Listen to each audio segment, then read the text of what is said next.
The CEO's laughter echoed through the hangar like broken glass. "Fix this helicopter," Vivian Cross announced to the cameras, her manicured finger pointing at the night janitor. "And I'll kiss you right here, right now." The engineers roared. The client smirked. But Caleb Mercer, invisible in his maintenance uniform, calloused hands gripping a mop, didn't flinch. His eyes moved past the mockery, past the woman in designer heels, and locked onto the grounded H-145 like it was whispering secrets only he could hear. What they didn't know would cost them everything. What he was about to reveal would change all their lives forever. If you're watching from anywhere in the world, drop your city in the comments below. I want to see how far this story travels. And if you're already hooked, hit that like button and stay until the end. Trust me, you won't see this coming. The February wind screamed through the gaps in the Cross Aviation hangar doors, carrying with it the metallic bite of winter and the kerosene smell of ambition. At 11:47 p.m., the facility should have been silent except for the hum of security lights and the occasional groan of cooling metal.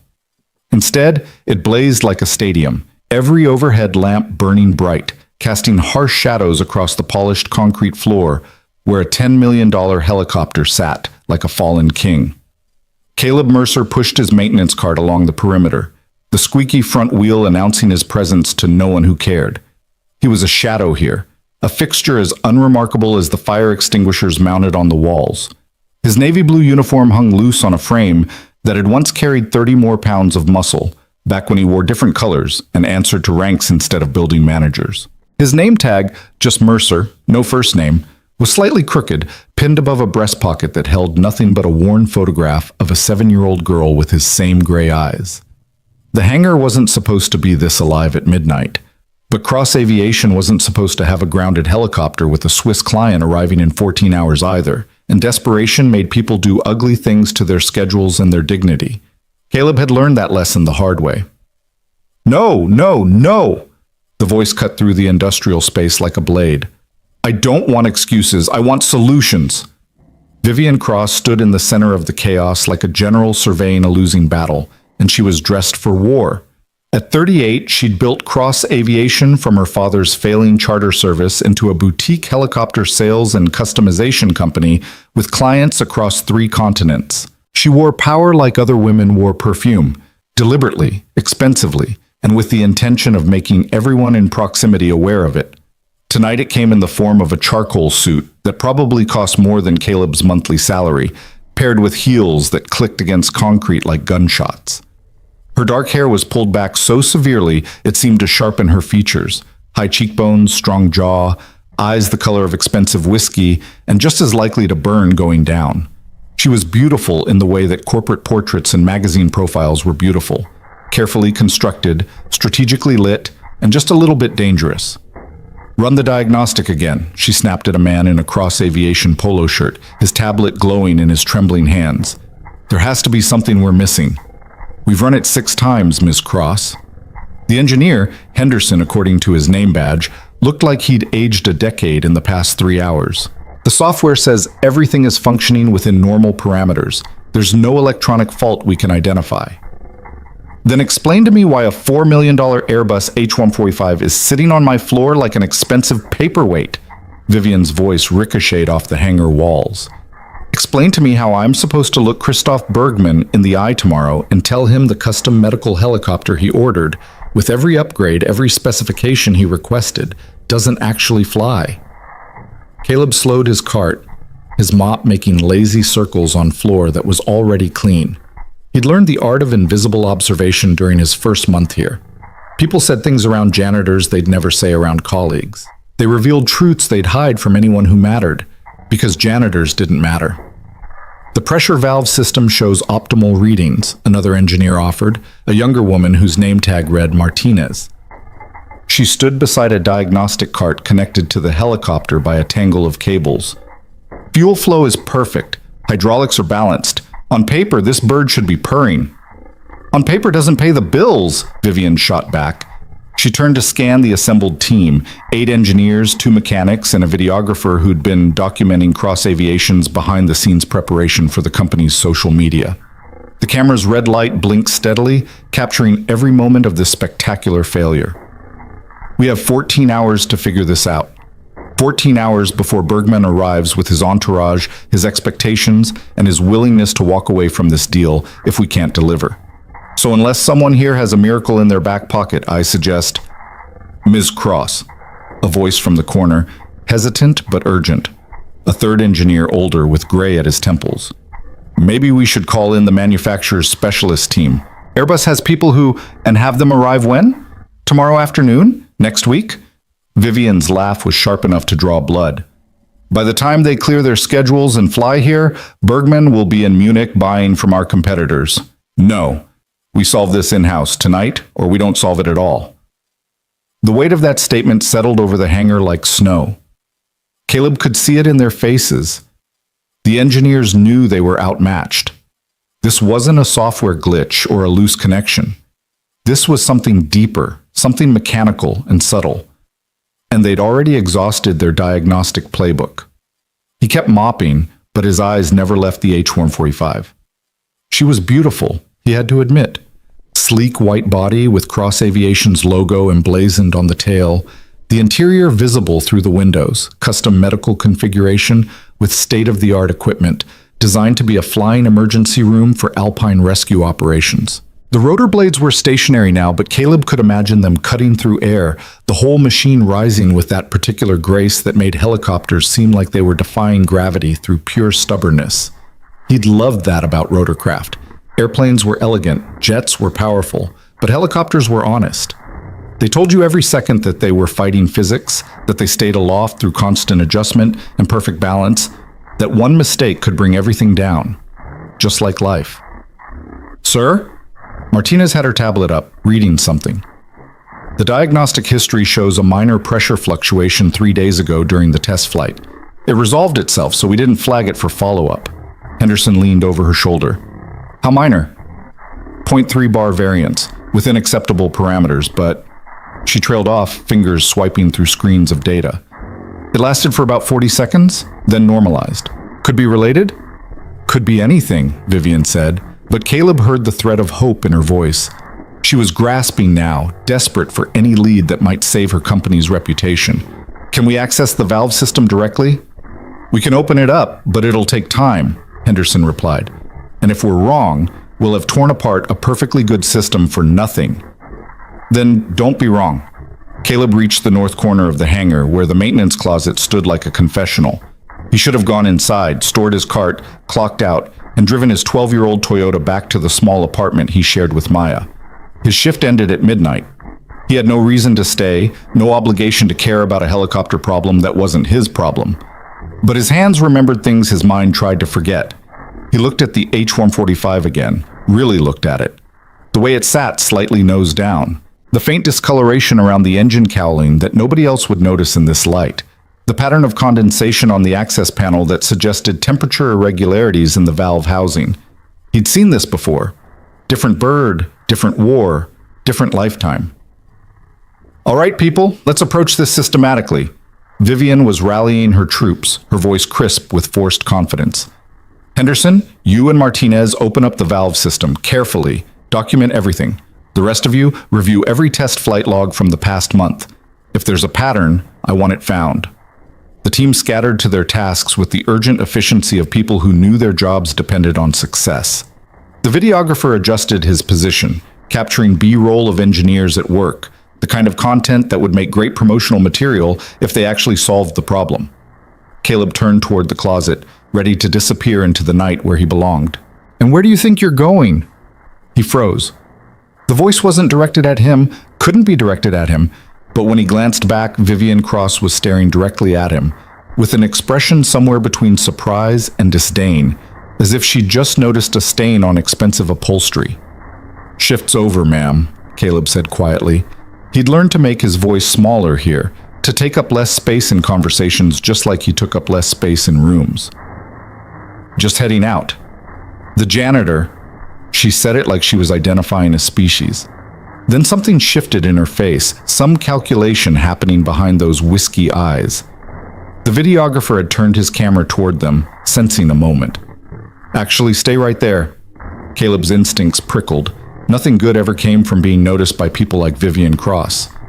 "Ma'am, I really should—" I said stay. She was walking toward him now, her heels marking each step like a countdown. The engineers had paused their work to watch, sensing a shift in the room's energy. "You're here every night, right? Cleaning, watching, listening to everything that happens in this hangar." "I do my job, ma'am." "Your job." She stopped 3 feet away, close enough that he could smell her perfume. Something expensive and sharp, like ambition distilled into a bottle. "Tell me something, Mr.—" She glanced at his name tag. "Mercer. In all your watching and listening, have you developed any opinions about helicopters?" The trap was so obvious it was almost insulting. She was setting him up for entertainment, something to break the tension for her exhausted team. The night janitor with ideas above his station. It would be funny, briefly, and then he could leave. "No, ma'am, I just clean. Just clean." She smiled, but it didn't reach her eyes. "How refreshingly humble. But you're looking at my helicopter like you understand it, like you can see something we can't." Several engineers chuckled. Martinez looked uncomfortable, like she didn't want to watch whatever was about to happen but couldn't look away. "I don't understand anything about helicopters, ma'am," Caleb said evenly. "I know where the mops are kept. That's about it." "That's about it," Vivian repeated, mocking his cadence. She turned to address the room, playing to her audience now. "You know what I love about this company? Merit. You work hard, you know your craft, you rise, you fake it, you fall. Simple as that." She spun back to him. "So here's what I'm thinking, Mercer. You've been watching my engineers struggle with this problem for hours. You've seen millions of dollars of machinery sitting useless on this floor, and you're telling me you have absolutely no thoughts about what might be wrong?" "I clean floors, Ms. Cross. I don't fix helicopters." "But if you did fix helicopters," she pressed, stepping closer, "what would you look at first?" The hangar had gone completely quiet. Even Henderson had set down his tools to watch this public dissection. The camera was recording everything, and Caleb knew exactly where this was heading. This was what powerful people did when they were frustrated. They found someone beneath them and made a show of power, just to remind everyone who was in charge. He should walk away. He should smile politely, make an excuse, and disappear into the February night. But his eyes drifted past Vivian's shoulder to the H-145, and he saw it again. The slight cant, the discoloration, the condensation pattern that told a story if you knew how to read it. "The pressure valve system," he heard himself say. The room seemed to inhale. Vivian's eyebrows rose. "The pressure valve system, how specific. And what would you do with this pressure valve system, Mercer?" Now he'd stepped in it. Now he had to either back down or commit.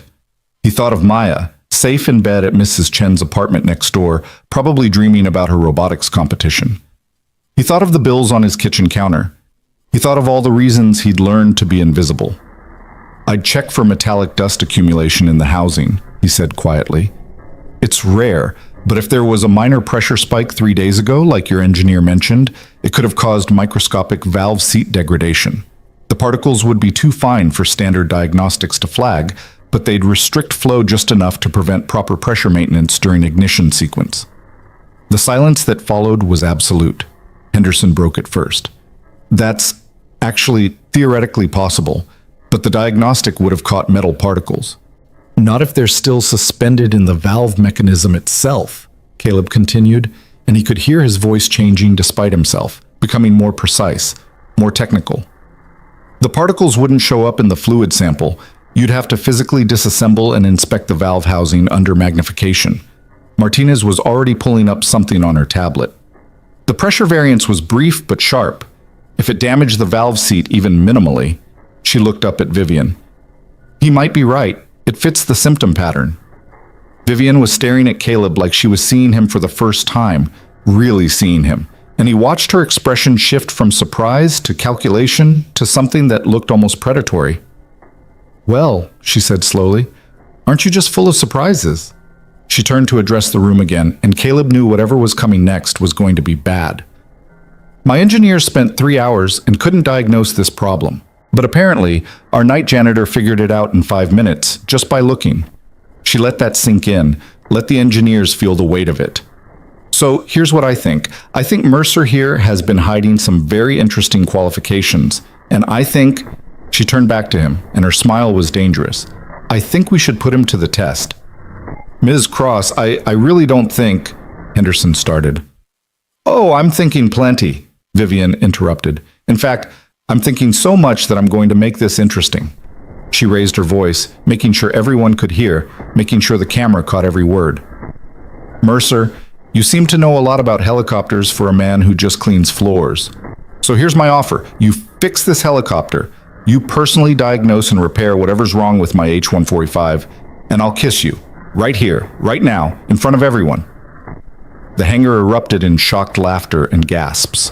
The videographer zoomed in on Caleb's face, capturing his reaction for posterity. Miss Cross, that's completely inappropriate, Martinez objected. Is it? Vivian's eyes never left Caleb. I'm just motivating our hidden expert here. Unless, of course, you were just guessing, Mercer. Unless all that technical knowledge was just lucky improvisation and you're actually as unqualified as your job title suggests. It was masterful, Caleb had to admit.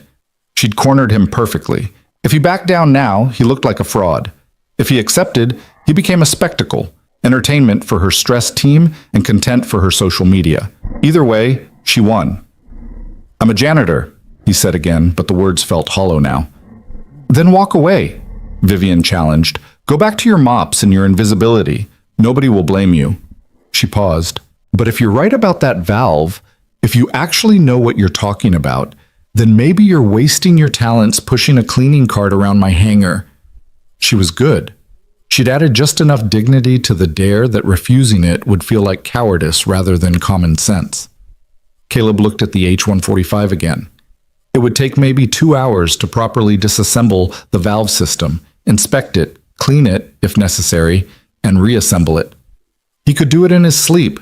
He had done it in worse than sleep, had done it under fire with rounds impacting 20 meters away and rotors spinning overhead and blood on his hands that wasn't his own.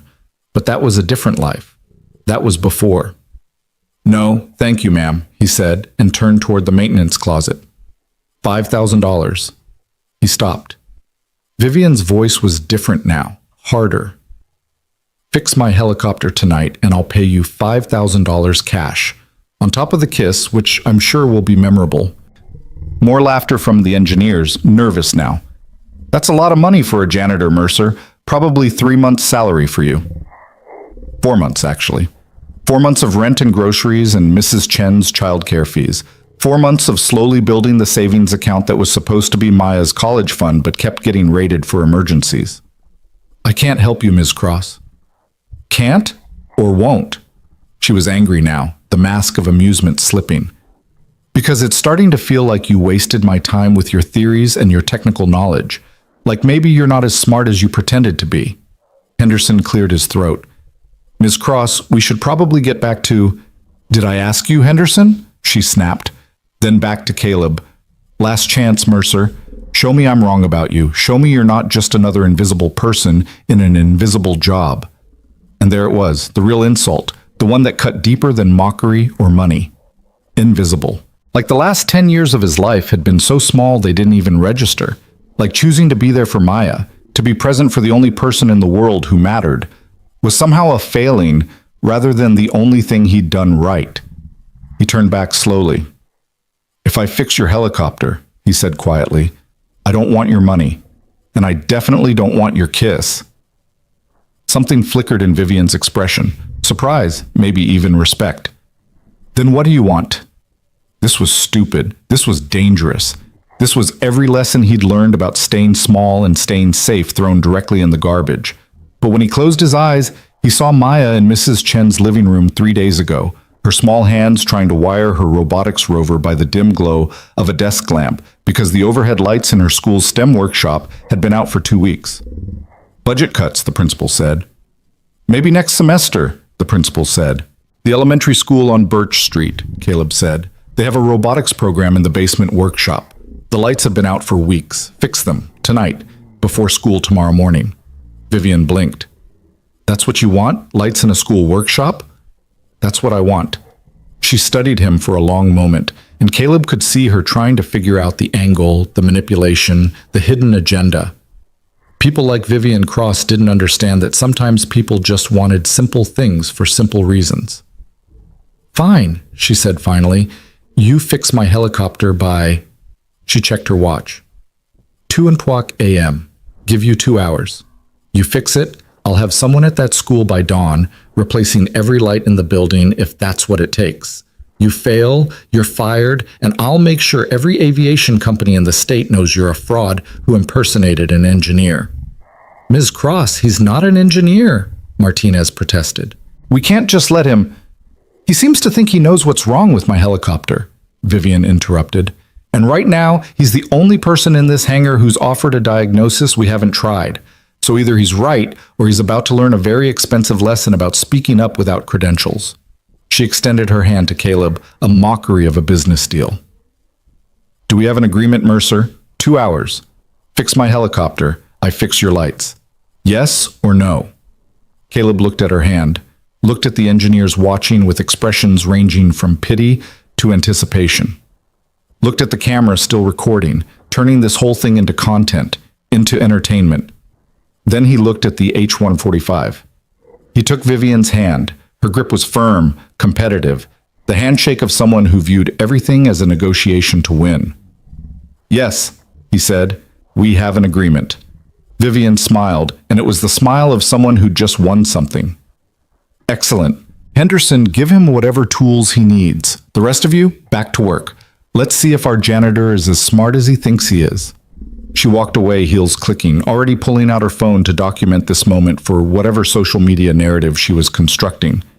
The engineers dispersed slowly, throwing glances back at Caleb like he was a car accident they couldn't help but watch. Martinez approached him carefully. "Hey, are you sure about this? Because if you're wrong, she'll destroy you. That's not an exaggeration. I've seen her end careers over less." "I know," Caleb said. "And you're really going to try this? You actually know how to—" She gestured at the H-145. "I used to know," Caleb corrected. "Long time ago." She nodded slowly, then surprised him by saying, "Well, for what it's worth, your diagnosis made sense. If you need an extra pair of hands, I can assist. Off the record." "Thank you, but I think I need to do this alone."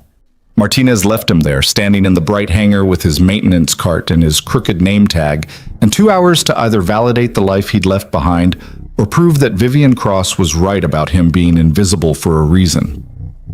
Caleb walked to the maintenance closet and opened the door. Behind a shelf of cleaning supplies, hidden under a tarp that hadn't been moved in 3 years, sat a duffel bag he'd brought to this job on his first day and never opened since. He pulled it out, feeling the familiar weight, and unzipped it slowly. Inside were tools that had once been the most important things in his life. Precision instruments, some military issue, some custom modified, all maintained with the obsessive care of someone who knew that in his old profession, a stripped bolt or a loose connection could mean the difference between life and death. He'd kept them because throwing them away would have been like throwing away a limb, but he'd hidden them because looking at them every day would have been like staring at a photograph of someone who'd died. Caleb pulled out the tool roll, felt the leather soft and worn under his fingers, and began selecting what he'd need. Torque wrenches calibrated to specific tolerances, precision screwdrivers, inspection mirrors, a jeweler's loop for examining microscopic damage. Everything organized, everything exactly where it should be, muscle memory guiding his hands even after a decade. When he turned around, Henderson was standing there with a diagnostic tablet. The older engineer's expression was complicated, skepticism mixed with curiosity, mixed with what might have been hope. "For what it's worth," Henderson said quietly, "I hope you're right. Not just because we need this bird fixed, but because that theory you offered, it's better than anything we came up with." He held out the tablet. "Access codes and system maps. If you're going in, you'll need these." "Yes," Caleb took the tablet. "Thank you." "Don't thank me yet. You've got 1 hour and 57 minutes. Henderson paused. "Who are you, really?" "Someone who used to be someone else," Caleb replied, which was both true and completely inadequate. He walked to the H-145, his tools in hand, and for the first time in 10 years, he let himself remember what it felt like to be good at something that mattered. The helicopter waited for him like an old friend, like a machine that recognized him even if no one else did. He could hear Vivian across the hangar on her phone, probably already spinning this into some kind of narrative for her company's image. He could feel the engineer's eyes on him, waiting for him to fail. But all of that fell away when he reached up and opened the engine cowling. The valve housing was exactly where he expected it to be, exactly where it had been on 100 other helicopters in 100 other situations. His hands moved without conscious thought, disconnecting pressure lines, removing safety covers, accessing the valve assembly with the smooth efficiency of someone who'd done this operation so many times, it was written into his bones. He could feel it now, that old focus, that narrowing of the world until nothing existed except the machine and the problem and the solution waiting to be found. It was like putting on an old coat that still fit perfectly, like speaking a language he'd thought he'd forgotten but had only been sleeping. Caleb pulled out the valve assembly carefully, cradling the precision machine components like they were made of glass. He set up his inspection area on a clean workbench, arranged his tools in the order he'd need them, and began the methodical process of disassembly. Behind him, the hangar continued its urgent buzz of activity. Engineers reviewed logs.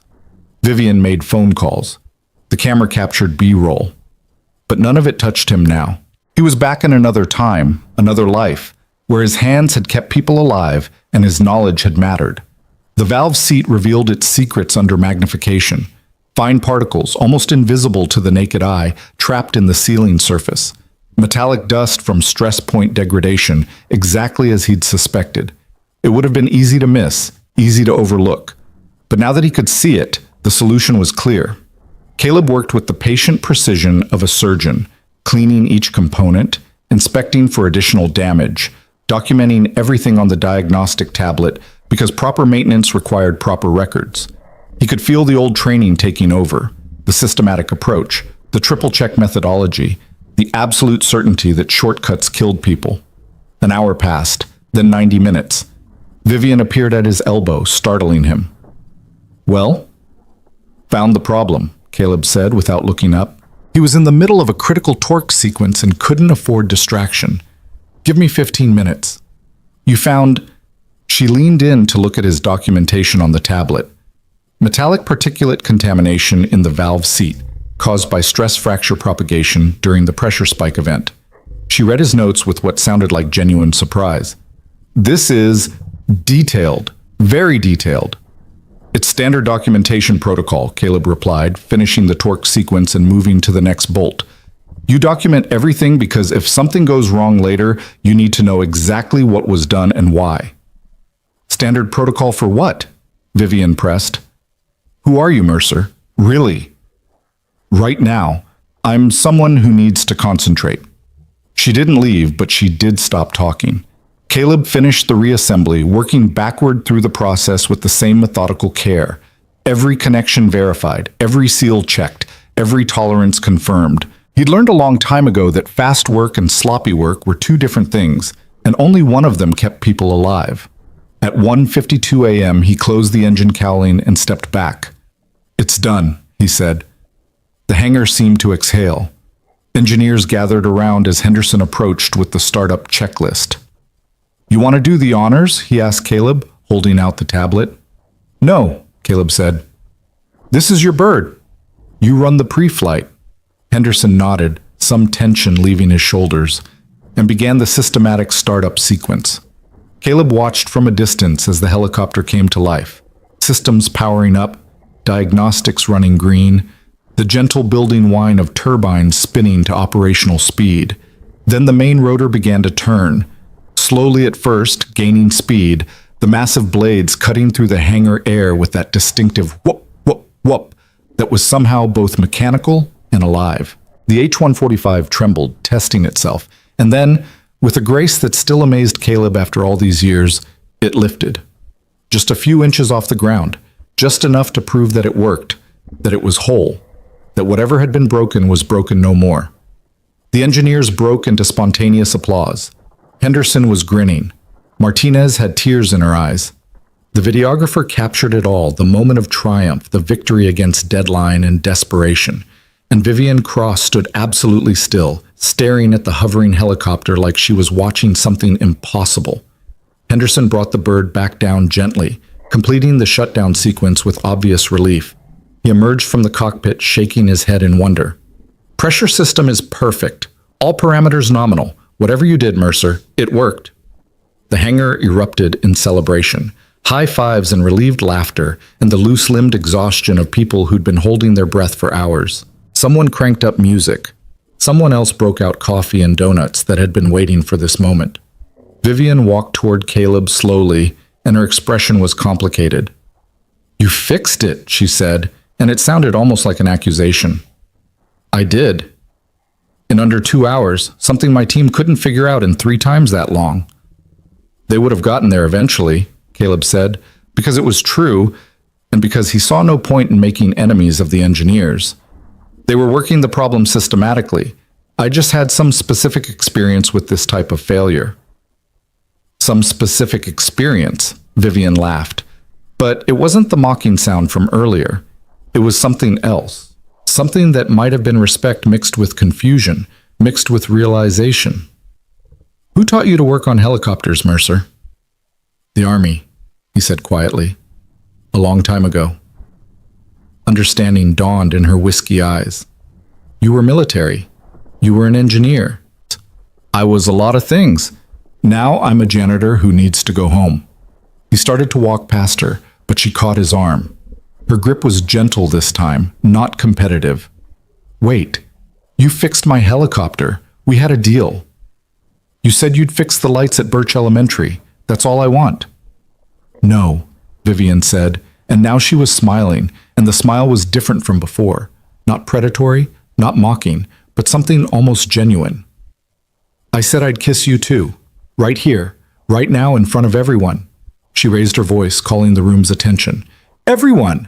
Our mystery janitor fixed the impossible helicopter, and I made him a promise." The engineers whooped and whistled. The camera swung toward them, red light blinking. Vivian took a step closer to Caleb, close enough that he could see gold flecks in her eyes, close enough to be theatrical for the audience. "So here it is, Mercer," she said, her voice carrying across the hangar. "I always keep my promises. Are you ready?" And Caleb, who had spent 10 years learning to be invisible, who had trained himself to accept humiliation and mockery and dismissal as the price of being there for his daughter, who had rebuilt his entire life around the principle of staying small and staying safe. Caleb stepped back. "No," he said clearly. The hangar went silent. Vivian's smile faltered. "What?" "I don't want your kiss," Caleb said, and his voice was calm, even, without anger or judgment. "I never did. That was your idea, your show. I just wanted to help, and I wanted those lights fixed, that's all." You could have heard a pin drop on the concrete floor. The videographer kept filming, capturing this moment of unexpected defiance. The engineers looked like they weren't sure whether to be impressed or terrified. Vivian's expression cycled through surprise, confusion, and something that might have been embarrassment before settling on a careful neutrality. "I see," she said quietly. "You're refusing." "I'm just saying no thank you, ma'am. The helicopter's fixed. That was the real deal. Just make sure those lights get replaced, and we're square." He walked away then, leaving her standing there in front of her employees and her camera and her helicopter that flew because he'd made it fly.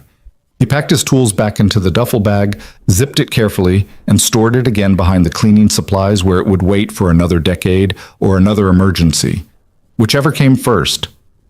When he emerged from the maintenance closet, Vivian was there again, blocking his path. But her arms were crossed now, defensive rather than aggressive, and her expression was thoughtful. "I misjudged you," she said simply. "That's rare for me, but I did. I'm sorry." "It's fine." "It's not fine. I made a spectacle of you because I was frustrated and scared, and I took it out on someone who couldn't fight back. That's not fine, Mercer. That's me being a terrible person." She paused. "The lights will be fixed by morning. I'll handle it personally. But can I ask you something?" "Yes, ma'am." "Why do you care about lights in a school workshop?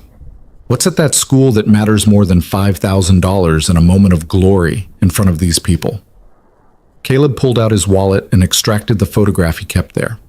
Maya, 7 years old, holding the partially assembled robotics rover she was building, her smile bright enough to power cities. He showed it to Vivian. "My daughter," he said. "She's competing in the state robotics competition next month. She builds her projects in that workshop after school because we don't have space in our apartment. But the lights have been out for 2 weeks, and it's hard to wire circuits by desk lamp, so that's why I care.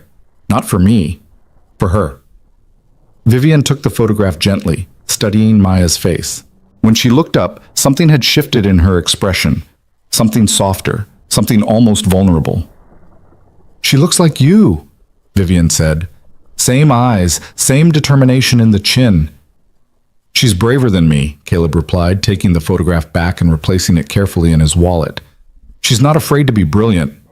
I'm trying to make sure the world doesn't teach her to hide it." "By hiding yours?" The question landed like a punch, but Caleb didn't have an answer for it. Or maybe he had too many answers, all of them complicated and painful, and tied up in choices he'd made 10 years ago that still shaped every day of his life. "I need to go," he said instead. "My shift ended an hour ago, and Mrs. Chen charges extra after 1 a.m. Vivian nodded slowly. "Henderson will process your bonus for fixing the helicopter. I said I didn't want money, and I'm giving it to you anyway because you earned it. Consider it compensation for making my engineers look bad." She smiled slightly. "And for teaching me something about assumptions." Caleb didn't argue. $5,000 was $5,000, and pride was expensive when you were raising a kid alone. "Thank you, Ms. Cross." "Vivian," she corrected. "After tonight, I think we're past formalities." She extended her hand again, but this time it wasn't a mockery or a trap. "You're a good man, Mercer. Better than this place deserves. Better than I deserve." He shook her hand. "You're not as bad as you think you are." "I'm worse," she said, but she was smiling. "But maybe I can learn. Lights will be fixed by 7 o'clock a.m. You have my word." Caleb left Cross Aviation at 2:14 a.m., walking out into February cold that bit through his jacket and made his breath fog white in the parking lot lights. His 12-year-old Toyota started on the third try, the heater coughing out air that wouldn't warm up until he was already home. He drove through empty streets, past closed shops and dark houses, past the elementary school on Birch Street where Maya would arrive in 6 hours to find lights that worked and a workshop where she could see clearly enough to build her dreams. And Caleb Mercer, who had spent 10 years being invisible, allowed himself a moment of satisfaction. Not pride. Pride was dangerous. Pride made you visible. But satisfaction. He'd helped. He'd mattered. For one night, his hands had remembered their purpose. It would have to be enough. Because come morning, he'd be back to being just the janitor, just the shadow, just the man nobody noticed unless something needed cleaning. But tonight, just for tonight, he'd been something more. And somewhere in the city, in a hangar that smelled like kerosene and Triumph, a woman named Vivian Cross was staring at a photograph of a 7-year-old girl and wondering what else she'd been too blind to see. The apartment was dark when Caleb turned his key in the lock at 2:47 a.m. The only sound the familiar creak of hinges that needed oil he kept meaning to buy. He moved through the small space by memory and streetlight filtering through thin curtains, past the kitchenette with its perpetually dripping faucet, past the couch that doubled as his bed, to the single bedroom where Maya slept. He stood in the doorway for a moment, just watching. She was sprawled across her twin bed in the boneless way only children could manage, one arm flung over her stuffed elephant, her dark hair a tangle across the pillow. On her desk, illuminated by the neighbor's porch light through the window, sat the half-finished rover, a maze of wires and servo motors and dreams that she'd been building piece by careful piece. Caleb felt something loosen in his chest, the tension of the night finally releasing. This was why. This was all of it. Not the helicopter, not Vivian Cross's respect or confusion, or whatever complicated emotion had been in her eyes when she looked at Maya's photograph. Just this. His daughter safe and sleeping and building a future that wouldn't require her to be invisible. He closed her door softly and moved to the kitchen, too wired to sleep. The refrigerator hummed its familiar rhythm as he pulled out yesterday's coffee, not bothering to heat it. Through the thin walls, he could hear Mrs. Chen's television still playing. She never slept before 3, said the quiet hours were when she could finally think without the world demanding pieces of her attention. Caleb's phone buzzed. A text from an unknown number. Lights will be installed starting at 6 a.m. Whole workshop will be upgraded. New fixtures, emergency backup system, everything to code. Also replacing lights in the cafeteria and gymnasium because why stop at one room? Invoice going to Cross Aviation. You earned this. You earned. He stared at the message for a long moment, then typed back. Thank you. The response came immediately. Don't thank me. You blackmailed me in front of witnesses and a camera. Despite himself, Caleb smiled. You made it a public bet. I made it a spectacle. There's a difference. Get some sleep, Mercer, and tomorrow come to my office at 9 a.m. We need to talk. The smile faded. I work nights. Not anymore. 9 a.m. Don't make me send Henderson to drag you in. Caleb set the phone down and stared at it like it might explode. This was exactly what he'd been afraid of. Attention, interest, the kind of visibility that led to questions he didn't want to answer and changes he couldn't afford. He'd fixed the helicopter because Maya needed lights, and because some part of him couldn't watch a machine suffer when he knew how to help. But he'd never wanted what came after. He thought about ignoring the summons. He thought about calling in sick, or simply not showing up, letting Vivian Cross draw whatever conclusion she wanted while he went back to being forgettable. But he also thought about the $5,000 bonus Henderson had mentioned, and how that money could cover 3 months of rent or 6 months of groceries or replace the Toyota's dying transmission. And he knew he'd be at her office at 9 because that's what fathers did. They showed up even when showing up was dangerous. At 6:15 a.m., Maya's alarm clock sang its cheerful electronic song, and Caleb heard her stumble out of bed with the groaning reluctance of all 7-year-olds confronting morning. He'd managed about 90 minutes of sleep on the couch, his body too conditioned to night shifts to fully adjust to being awake at dawn. Dad? Her voice was sleep-rough and confused. Why are you up? Got home late, he said, which was true. Thought I'd make you breakfast. You never make breakfast. You're always sleeping. She padded into the kitchen in her dinosaur pajamas, rubbing her eyes. Then she focused on him properly and frowned. You look tired. I'm okay, sweetheart. You're lying. You do that face when you're lying, the one where your eye does the thing. She demonstrated by scrunching up her own face in an exaggerated wink. Caleb laughed despite his exhaustion. What thing? That thing, the twitchy thing. Maya climbed onto one of the 2 kitchen chairs they owned, her feet swinging above the floor. Did something happen at work? Nothing bad, he said, pulling out eggs and the last of the bread. Actually, I think something good might be happening at your school today. Her eyes went wide. Did they fix the lights? Are they actually going to fix them? That's what I hear. Maya launched herself off the chair and wrapped her arms around his waist, squeezing hard enough to make him grunt. Really? Because Mrs. Patterson said it might be weeks, and I can't finish the obstacle avoidance system in the dark, and the competition is in 3 weeks, and really, Caleb confirmed, running his hand over her tangled hair. All new lights, everything you need. How did you know? Did you call them? Did you yell at someone? She pulled back to look up at him with those gray eyes that were his eyes, that saw through every defense he'd ever tried to build. You did something. I just asked nicely. You're lying again. The eye thing. But she was grinning now, bouncing on her toes with the explosive energy of a child who just received unexpected good news. You're magic. That's what Mrs. Chen says. She says you're secretly magic, and that's why good things happen, even when they shouldn't. Mrs. Chen says a lot of things. She says you're too good for cleaning floors. She says you're like one of those superheroes who pretends to be normal, but actually saves the world when nobody's looking. Caleb felt something catch in his throat. He turned back to the stove, cracking eggs into the pan with more focus than the task required. I'm not a superhero, Maya. I'm just your dad. That's the same thing, she said simply, with the absolute certainty of a child who hadn't yet learned that the world was more complicated than love and protection and showing up. Can I bring the rover to school today? If the lights are really fixed, I want to test the sensors during lunch. If you promise to be careful with it, and if you promise to actually eat lunch instead of just working. I promise, I promise.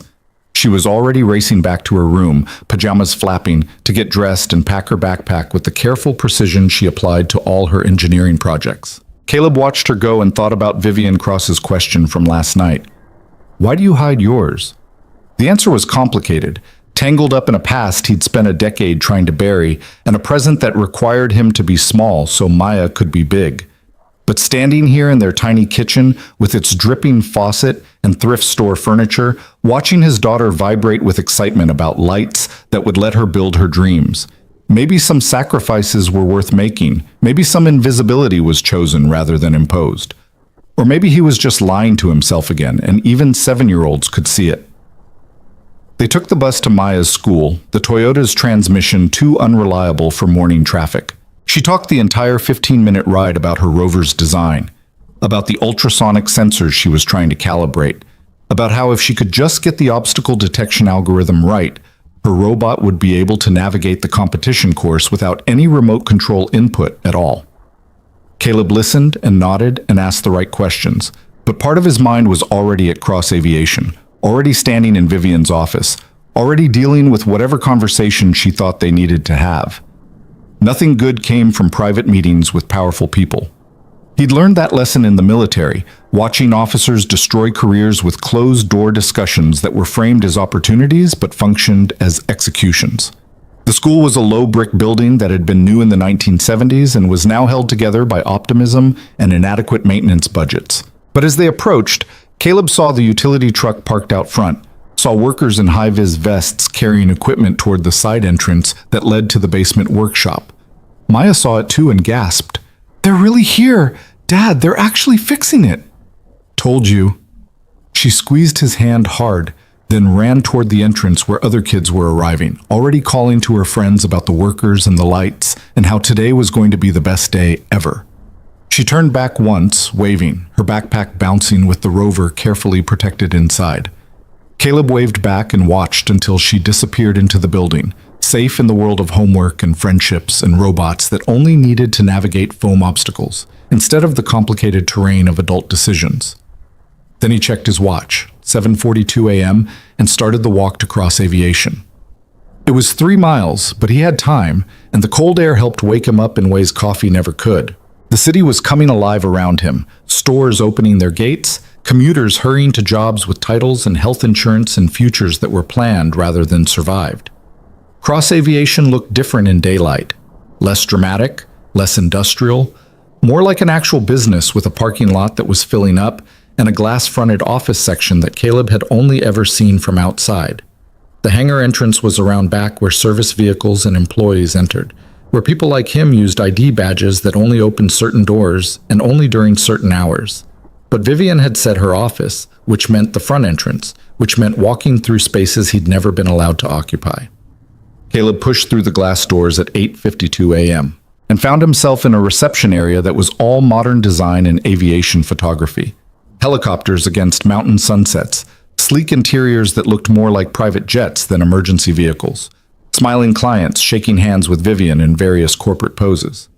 The receptionist looked up from her computer with the practiced smile of someone whose job was controlling access. Good morning. Do you have an appointment? Caleb Mercer, Ms. Cross asked me to come at 9. The smile didn't falter, but something flickered in her eyes. Recognition, maybe, or surprise. Of course. She mentioned you'd be coming. Let me just... She picked up her phone, pressed a button. Miss Cross? Mr. Mercer is here. A pause. Yes, ma'am. She hung up and gestured to the leather seating area. She'll be just a moment. Can I get you coffee? Water? I'm fine, thank you. Caleb sat on a chair that probably cost more than his monthly rent and tried not to feel like an imposter. He was still wearing his work clothes, the same jeans and flannel shirt he'd worn last night, because he didn't own anything that qualified as business attire and wouldn't have known what to do with it if he did. His hands were clean but calloused, his boots were functional rather than fashionable, and he was pretty sure he looked exactly like what he was, someone who didn't belong here. The elevator at the back of the reception area opened, and Vivian Cross stepped out. She'd changed since last night. Traded the severe suit for dark slacks and a cream blouse that somehow looked both casual and expensive, her hair down instead of pulled back, falling in dark waves past her shoulders. She looked younger this way, less like a CEO and more like a person, though her eyes still carried that sharp assessment that probably never turned off. "Mercer," she said, crossing the space with her hand extended. "Thanks for coming." He stood and shook her hand, noting that her grip was different now, firm but not competitive, professional but not aggressive. "Ms. Cross." "Vivian," she corrected again. "We're past Ms. Cross after last night. Come on up. We need to talk privately." She led him to the elevator, pressed the button for the third floor. The doors closed, sealing them in chrome and mirrors that reflected versions of themselves Caleb didn't particularly want to see, her polished and powerful, him rumpled and out of place. "Did you sleep at all?" Vivian asked. "Some." "That's a no." She smiled slightly. "Me either. Spent most of the night reading personnel files and making phone calls I probably shouldn't have made."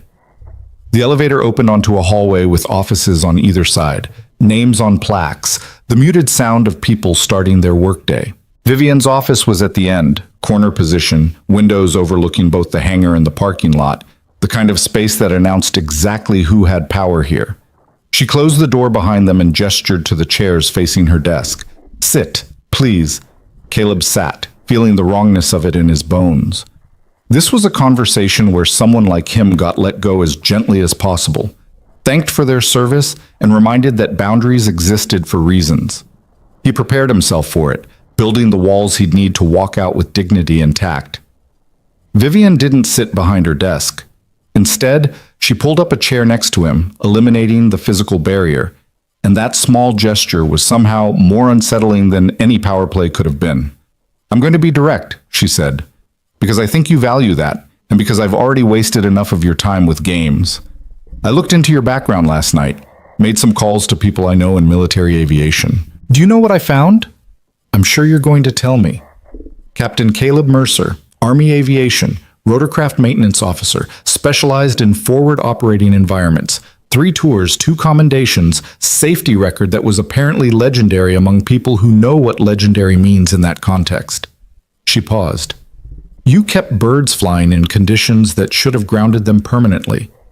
You trained entire teams of mechanics. You were being fast-tracked for command." Caleb said nothing. "And then 10 years ago, you resigned your commission.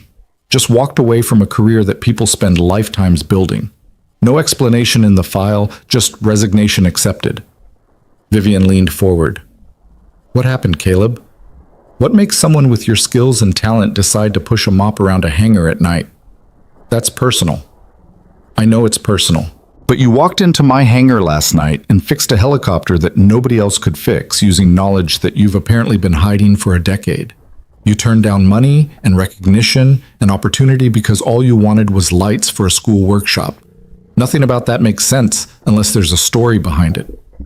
"There's always a story," Caleb said quietly. "Doesn't mean it needs telling." Vivian studied him for a long moment, and he could see her calculating, measuring, trying to figure out the right approach. Finally, she sat back and changed tactics. "Fine. Keep your secrets. But let me tell you what I see. I see someone who's overqualified, underpaid, and deliberately invisible. I see someone who chose to be small when they could be big. And I need to know why, because I want to offer you a job, and I need to understand if you're going to accept it or if you're going to run." That got his attention. "What?" "A job. Senior rotorcraft maintenance engineer. Salary of $95,000 plus benefits, health insurance, 4 weeks vacation, and a signing bonus that would cover about 2 years of your current rent based on the address in your employee file." She pulled a folder from her desk and set it in front of him. "It's all here. Contract terms, benefit details, everything. I had legal draft it at 4 this morning." Caleb stared at the folder like it might bite him. "You can't be serious." "I'm always serious about talent.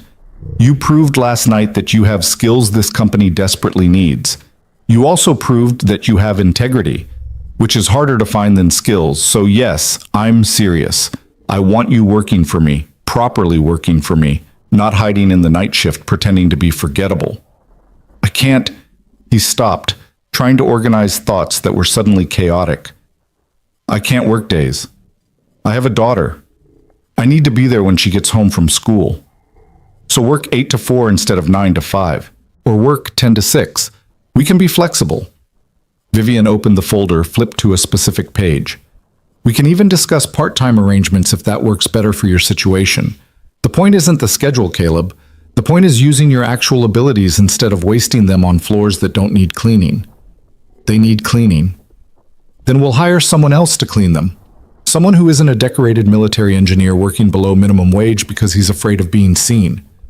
Her voice had gone sharp again, frustration bleeding through the professional veneer. Help me understand this. Is it witness protection? Are you hiding from someone?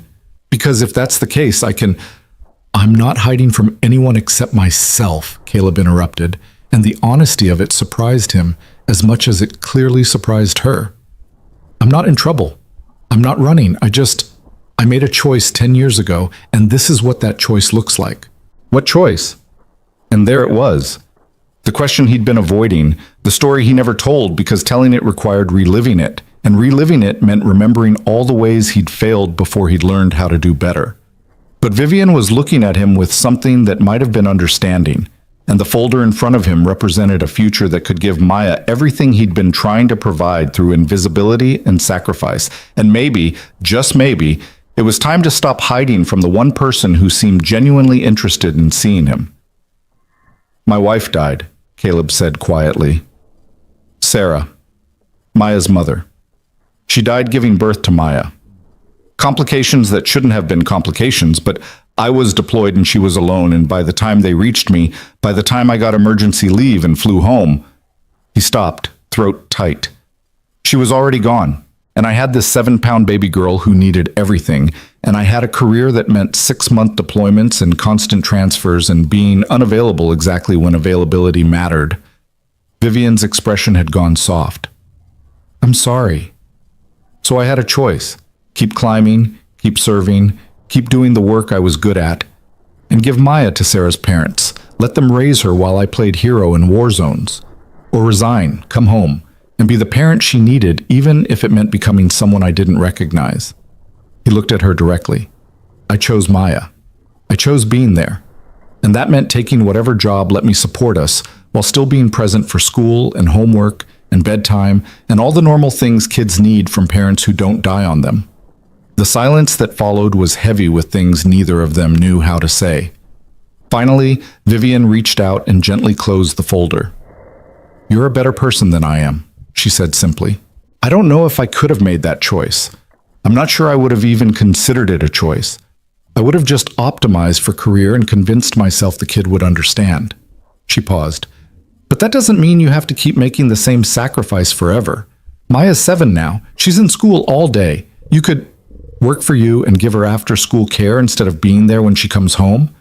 Pay someone else to help with homework and make dinner and listen to her talk about rovers and friendships and all the little things that matter. Caleb shook his head. That's exactly the trap I was trying to avoid. The minute you start trading time for money, the minute you convince yourself that your career matters more than your presence, you end up being the parent who provides everything except what actually counts. What if I told you that you could have both? That working here doesn't mean abandoning her? I'd say you're selling something I can't afford to buy. Vivian laughed, but it was gentle rather than mocking. You know what your problem is, Mercer? You're so busy being noble that you can't see opportunity when it's trying to help you. She stood and walked to the window overlooking the hangar. Let me tell you a story. My father built this company from nothing, worked himself to death, literally heart attack at 53, because he believed sacrifice was the same as love. He missed my childhood, missed my graduation, missed everything that mattered because he was always working, always building, always convinced that providing was the same as parenting. She turned back to face him. And when he died, I inherited a failing business and a lifetime of resentment. It took me years to understand that he wasn't a bad father. He was a scared father who thought money would protect me from the world. He was wrong, but he was trying. She crossed back to her desk, leaning against it. You're doing the same thing in reverse. You're so scared of being absent that you've made yourself invisible. But Maya's not going to remember that you cleaned floors at night. She's going to remember that you believed in her enough to build something better when she needed it. You don't know what she'll remember. No, Vivian agreed. But I know what I remember about my father, and it's not the business empire or the money. It's the 3 times he actually showed up, my 8th birthday, my high school science fair, and the week before he died when he finally admitted he'd made mistakes. She picked up the folder and held it out to him again. Don't make his mistakes, Caleb. Don't confuse presence with proximity. Maya doesn't need you to be invisible. She needs you to be proud of who you are, so she learns to be proud of who she is. Caleb took the folder this time, though he didn't open it. Why do you care? You humiliated me last night in front of your entire staff. You turned me into entertainment, and now you're offering me a career and life advice like we're old friends. What changed? You did, Vivian said simply. You could have taken everything I offered, the money, the kiss, the attention, and turned it into leverage. You could have demanded more, pushed for advantage, made me pay for underestimating you. Instead, you asked for lights in a school workshop, for your daughter, not even for yourself. She smiled. That's not something you see every day in my world. People who want things for others more than they want things for themselves? That's rare. That's valuable. And I'm smart enough to recognize it when it walks into my hangar and fixes the unfixable just because it's the right thing to do. I'm not special. Yes, you are. You're just too busy being humble to notice. She checked her watch. Look, I'm not asking you to decide right now. Take the folder home. Read it. Think about it.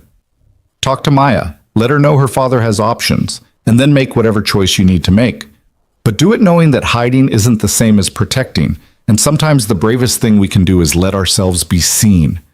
Caleb stood, the folder heavy in his hands with possibility and danger and futures he'd convinced himself were foreclosed. The lights, he said. At the school. Thank you for following through. I always follow through. It's kind of my thing. Vivian walked him to the door, opened it. One more thing. The engineers from last night, they've been asking about you all morning. Word spreading that the night janitor schooled the whole technical team. Henderson wants to buy you lunch. Martinez wants to collaborate on a maintenance protocol revision. She paused. You made an impression whether you wanted to or not. People see you now. Question is whether you're brave enough to let them keep seeing. He didn't have an answer for that, so he just nodded and walked back toward the elevator, past offices where people were starting to notice him, starting to whisper, starting to piece together that he was the mysterious janitor from the late-night helicopter resurrection. The receptionist smiled at him differently when he crossed the lobby. Have a good day, Mr. Mercer. We hope to see you again soon. Mr. Mercer. Not Mercer. Not the janitor. A person with a title and an identity that existed beyond maintenance carts and mops. Caleb stepped out into morning sunlight that felt different than it had 90 minutes ago, walked past his Toyota in the parking lot, and kept walking until he found himself at the elementary school on Birch Street just as the workers were finishing up. He talked his way past the front office, mentioned he was Maya Mercer's father, that he'd heard about the lighting upgrade, and made his way down to the basement workshop. It was transformed. Where before there had been flickering fluorescence and dark corners, now bright LED panels flooded every surface with clean white light. The workers were packing up their equipment, and a woman in a Cross Aviation polo was inspecting the installation with a clipboard. Looks good, she said to the crew chief. Ms. Cross wants photographs for documentation. She's very particular about follow-through. Caleb stood in the doorway and imagined Maya here this afternoon, unpacking her rover, finally able to see clearly enough to wire the sensors she'd been struggling with for weeks. He imagined her face lighting up brighter than any LED panel, her hands steady and confident as she built something that would carry her further than he'd ever gone. And he thought about Vivian's words. Maya doesn't need you to be invisible. She needs you to be proud of who you are, so she learns to be proud of who she is. Maybe she was right. Maybe he'd confused sacrifice with love, presence with protection. Maybe teaching Maya to aim high meant he had to stop aiming low. Or maybe he was just tired, wrung out from a night of memories and a morning of possibilities, and he needed to get home and sleep before the world demanded more decisions than he was prepared to make. But as Caleb walked back out into the winter sunshine, The folder from Vivian's office tucked under his arm, he felt something shift inside him. Not quite hope. Hope was dangerous and led to disappointment, but something adjacent to it. A recognition that the future might not be as fixed as he'd convinced himself it was. That doors he'd thought permanently closed might still be openable if he could find the courage to reach for the handle. His phone buzzed. A text from Maya sent during her break. "Dad, the lights are perfect. Thank you, thank you, thank you. You're the best dad in the universe." Caleb stood on the sidewalk reading that message 3 times, memorizing it, letting it settle into the place where he kept evidence that he was doing something right, even when everything felt uncertain. Then he texted back, "You're the best daughter in the universe. Build something amazing today." Her response was immediate. "I'm building 2 amazing things, the rover and a surprise for you. You'll see tonight." He smiled despite his exhaustion, pocketed his phone, and started the long walk home to an apartment that was small but sufficient, to a couch that doubled as a bed but was comfortable enough, to a life that was simple but honest and built entirely around making sure one 7-year-old girl knew she was loved enough to reach for stars. Whether he was brave enough to reach for them himself remained to be seen, but the folder under his arm suggested that maybe, just maybe, the question was worth asking. Caleb made it home by 11 and fell onto the couch with the folder still clutched in his hand, his body finally surrendering to exhaustion that felt like it had weight and texture. Sleep came hard and fast, pulling him under before he could even remove his boots. And he dreamed of helicopters that wouldn't start, and deadlines that kept moving closer, and Maya asking him why he was hiding when she could see him perfectly well. He woke to knocking at 1:47 p.m., disoriented and cotton-mouthed, his neck stiff from the angle he'd collapsed at. The knocking came again, insistent, and he stumbled to the door expecting Mrs. Chen or maybe the landlord about the constantly dripping faucet. Instead, he found Henderson standing in the hallway holding 2 paper bags that smelled like Chinese takeout and wearing an expression that was half apologetic, half determined. "Before you slam the door," Henderson said quickly, "Vivian didn't send me. I came on my own because Martinez and I have been arguing about valve systems all morning, and we need you to settle it. Also, I brought food because Martinez said you probably haven't eaten, and I'm apparently the only one with enough nerve to show up at your apartment uninvited." Caleb blinked, still half asleep. "How did you get my address?" "Employee directory. Also, Vivian mentioned you live near Birch Elementary, and there aren't that many apartment buildings in that radius." Henderson held up the bags. "Kung Pao chicken and fried rice. Can I come in, or do I have to explain thermal expansion coefficients in your hallway where your neighbors can judge my technique?" Despite himself, despite the weirdness of having a cross-aviation engineer standing at his door, Caleb stepped aside. "You're really here to argue about valve systems?" "I'm really here to understand what you saw that we missed." Henderson entered the small apartment, taking in the space with the quick assessment of someone trained to notice details. His eyes lingered on Maya's robotics rover sitting on the kitchen table, on the drawings she'd taped to the refrigerator, on the photograph Caleb kept on the side table. Sarah holding newborn Maya, smiling like she didn't know she had hours instead of decades. "Nice place, compact." "It's small," Caleb corrected, moving to the kitchen to find plates that were clean enough. "But it works." "Small isn't bad. My first apartment was a studio where the bathroom door didn't close all the way." Henderson set the bags down and started unpacking containers. "Look, I'm going to be direct because I get the sense you don't appreciate dancing around topics. Last night, you diagnosed and repaired a problem that stumped 4 engineers with advanced degrees and 15 years of combined experience. You did it in under 2 hours using techniques that were so textbook perfect that I spent my morning reading maintenance manuals just to understand your process. It was a straightforward repair. It was elegant work by someone who knows helicopters the way most people know their own heartbeat." Henderson handed Caleb a plate loaded with food. "Vivian told us about your background. Military aviation, decorated career, the whole thing. And I need you to understand something. None of us are angry that you showed us up. We're impressed. Martinez has been talking about you like you're some kind of maintenance wizard. The younger engineers are already calling you the ghost mechanic because you appeared out of nowhere and vanished back to wherever you came from." Caleb sat at the small table, pushing aside Maya's circuit diagrams to make room. "I'm not a ghost. I'm just a janitor who used to do something else. Yeah, you're someone who's been invisible by choice. And last night you got dragged into visibility, whether you wanted it or not. Henderson took the chair across from him, his own plate balanced carefully. So here's the thing. We need your help. Not in some abstract way, not eventually. We need it now. We've got 3 more custom orders in production, and each one has complications that our standard diagnostic protocols aren't catching. We're good engineers, Mercer. We're not incompetent, but you've got field experience we can't replicate in a classroom, and that matters. Vivian offered me a job this morning, senior engineer position. Henderson's face split into a genuine grin. She did? That's fantastic. When do you start? I didn't accept. The grin faded. Why not? Because I have a daughter who needs me present more than she needs me promoted. Caleb picked at his food, suddenly not hungry despite having skipped breakfast. Because I spent 10 years building a life that works, and changing it feels like gambling with her stability. Because you're scared, Henderson interrupted gently. And I get it.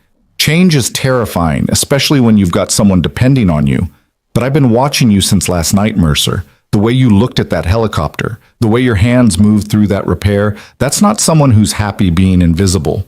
That's someone who's been holding their breath for a decade, waiting for permission to exhale. You don't know me. No, but I know what it looks like when someone's lying to themselves about what they want. Henderson leaned forward. You want to know what I think? I think you miss it.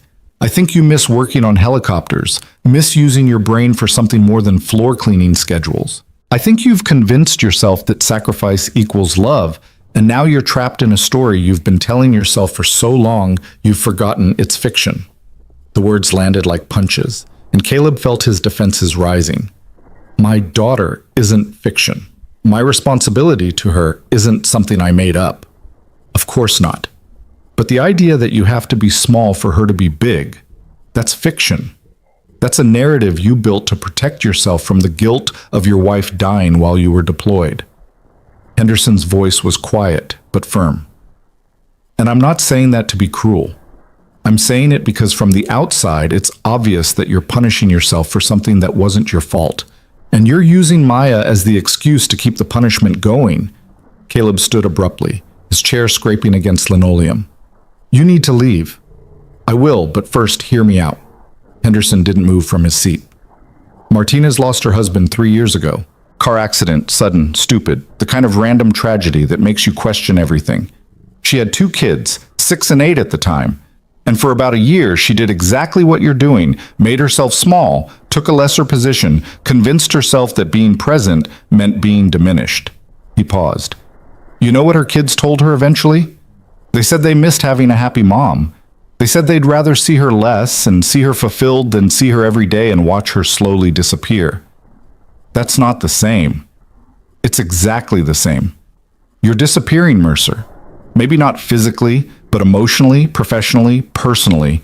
You're vanishing into a role that doesn't fit because you think that's what good fathers do. But good fathers teach their kids to be brave enough to use their gifts. How's Maya supposed to learn that if you're too scared to use yours? The silence that followed was broken only by the dripping faucet, its irregular rhythm marking seconds that felt heavy with accusation and truth. Caleb stared at the folder on his couch, at the job offer he'd been carrying around like evidence of temptation, at the future Vivian was offering that felt both impossible and inevitable. I don't know how to do this, he said finally, quietly. I don't know how to be both. The father who's there and the professional who matters. Know how to be one or the other. Then learn. Henderson stood, moving to stand beside him. That's what we do, right? We learn, we adapt. We figure out solutions to problems that seem impossible until we break them down into manageable pieces. He gestured at Maya's rover. Your daughter's building a robot that can navigate obstacles autonomously. She's 7 years old and she's programming obstacle avoidance. Where do you think she learned that kind of problem solving? Her mother was smart. I'm sure she was. But I bet she learned some of it from you, from watching you approach problems methodically, from seeing you take care of things even when they're hard. Henderson picked up his bag, preparing to leave. Just think about it. That's all I'm asking. Think about whether the story you've been telling yourself is the one you want Maya to remember when she's older. He let himself out, leaving Caleb alone with Chinese food he couldn't eat, and thoughts that wouldn't settle, and the persistent sense that his carefully constructed world was developing cracks he didn't know how to patch. At 3:15 p.m., Caleb's phone rang. Unknown number, but he answered anyway because unknown numbers sometimes meant school emergencies or doctor's offices or other things that required immediate attention.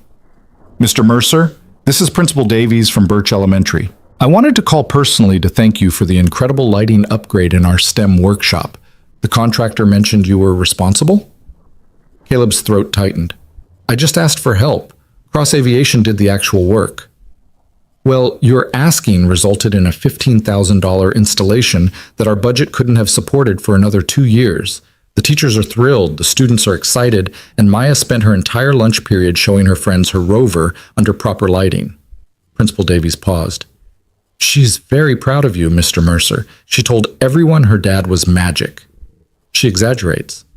Perhaps, but magic or not, you've made a real difference for these kids. Thank you. The principal hesitated. I hope you don't mind me saying this, but Maya mentioned you work nights. If you ever need flexibility for school events or parent conferences, please don't hesitate to reach out. We appreciate parents who show up for their children however they can. The call ended, and Caleb sat holding his phone, staring at nothing, feeling the weight of expectations he'd spent a decade trying to avoid. Everyone wanted him to be more. Henderson wanted him to be an engineer again. Vivian wanted him to accept opportunity. Maya wanted him to be magic. Principal Davies wanted him to be appreciated. But nobody asked what he wanted, and he'd spent so long not wanting anything for himself that the question felt foreign. What did he want? He looked at the folder again, and this time he opened it. The contract was straightforward, the salary number shocking in its size, the benefits package reading like something from a different life. $95,000 a year plus health insurance, dental, vision, 401k matching, 4 weeks paid vacation. Flexible scheduling with core hours from 10 to 3. Option for remote work on documentation days. Signing bonus of $15,000 paid upon contract execution. It was more money than he'd seen in a decade. It was security and stability and the ability to stop worrying about transmission repairs and whether he could afford Maya's field trip fees. It was everything he'd been scraping by without, offered freely if he'd just agree to be visible again. But it was also change, and change meant risk, and risk meant the possibility of failing Maya the way he'd failed Sarah by being thousands of miles away when it mattered most. Caleb was still sitting there, paralyzed by possibility, when his phone buzzed with a text from a number he now recognized as Vivian's. Henderson just called me. Said he ambushed you with Chinese food and unsolicited advice. I apologize. I didn't send him, but I'm not sorry he went. Sometimes we need people to tell us truths we're avoiding. No pressure on the job offer. But if you have questions, I'm available. V. He typed back, Why does this matter so much to you? The response took several minutes, and when it came, it was longer than her usual efficient messages. Because I see myself in you. Not the sacrifice part. I'm not selfless enough for that. But the hiding part. I built this company by being hard, by never showing weakness, by making sure everyone knew I was the smartest person in the room.